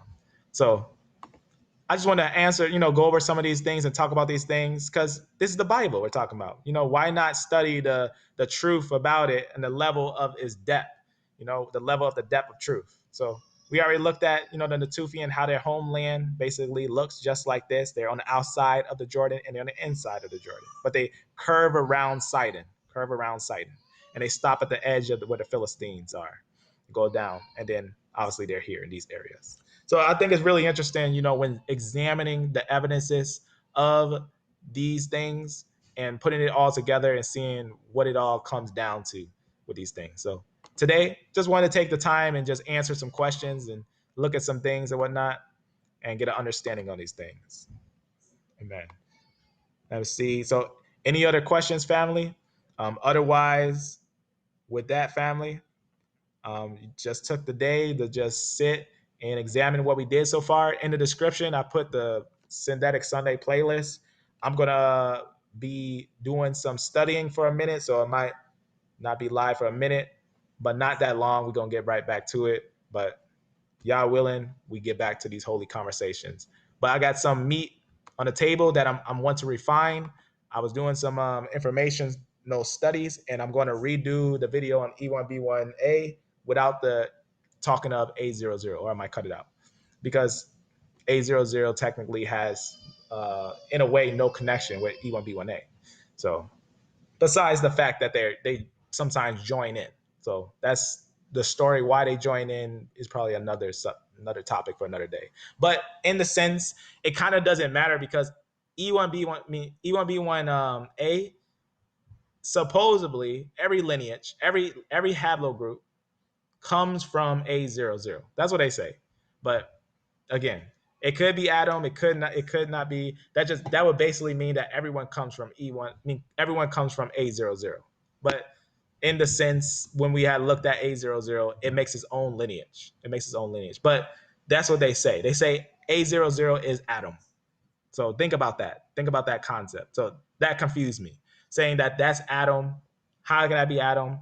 Yet in the sense, it doesn't make anyone else but A00. So levels on that thing. But just for clarity, I'm gonna leave it at this. A00 is its own line, and then E lineage is another line. E lineage is gonna be your Shemitic line, and that's based on the evidence. So I just want to touch on those things today. So I guess to summarize, what we looked at today is the Synthetic Sunday information and questions on that. So with that, family, I hope to have more holy conversations with you and study these interesting things. But I can surely say without a doubt, my faith in this word, my faith in this Bible, and the evidence of this Bible is doubtless. With that, family, be blessed, be beloved, and amen.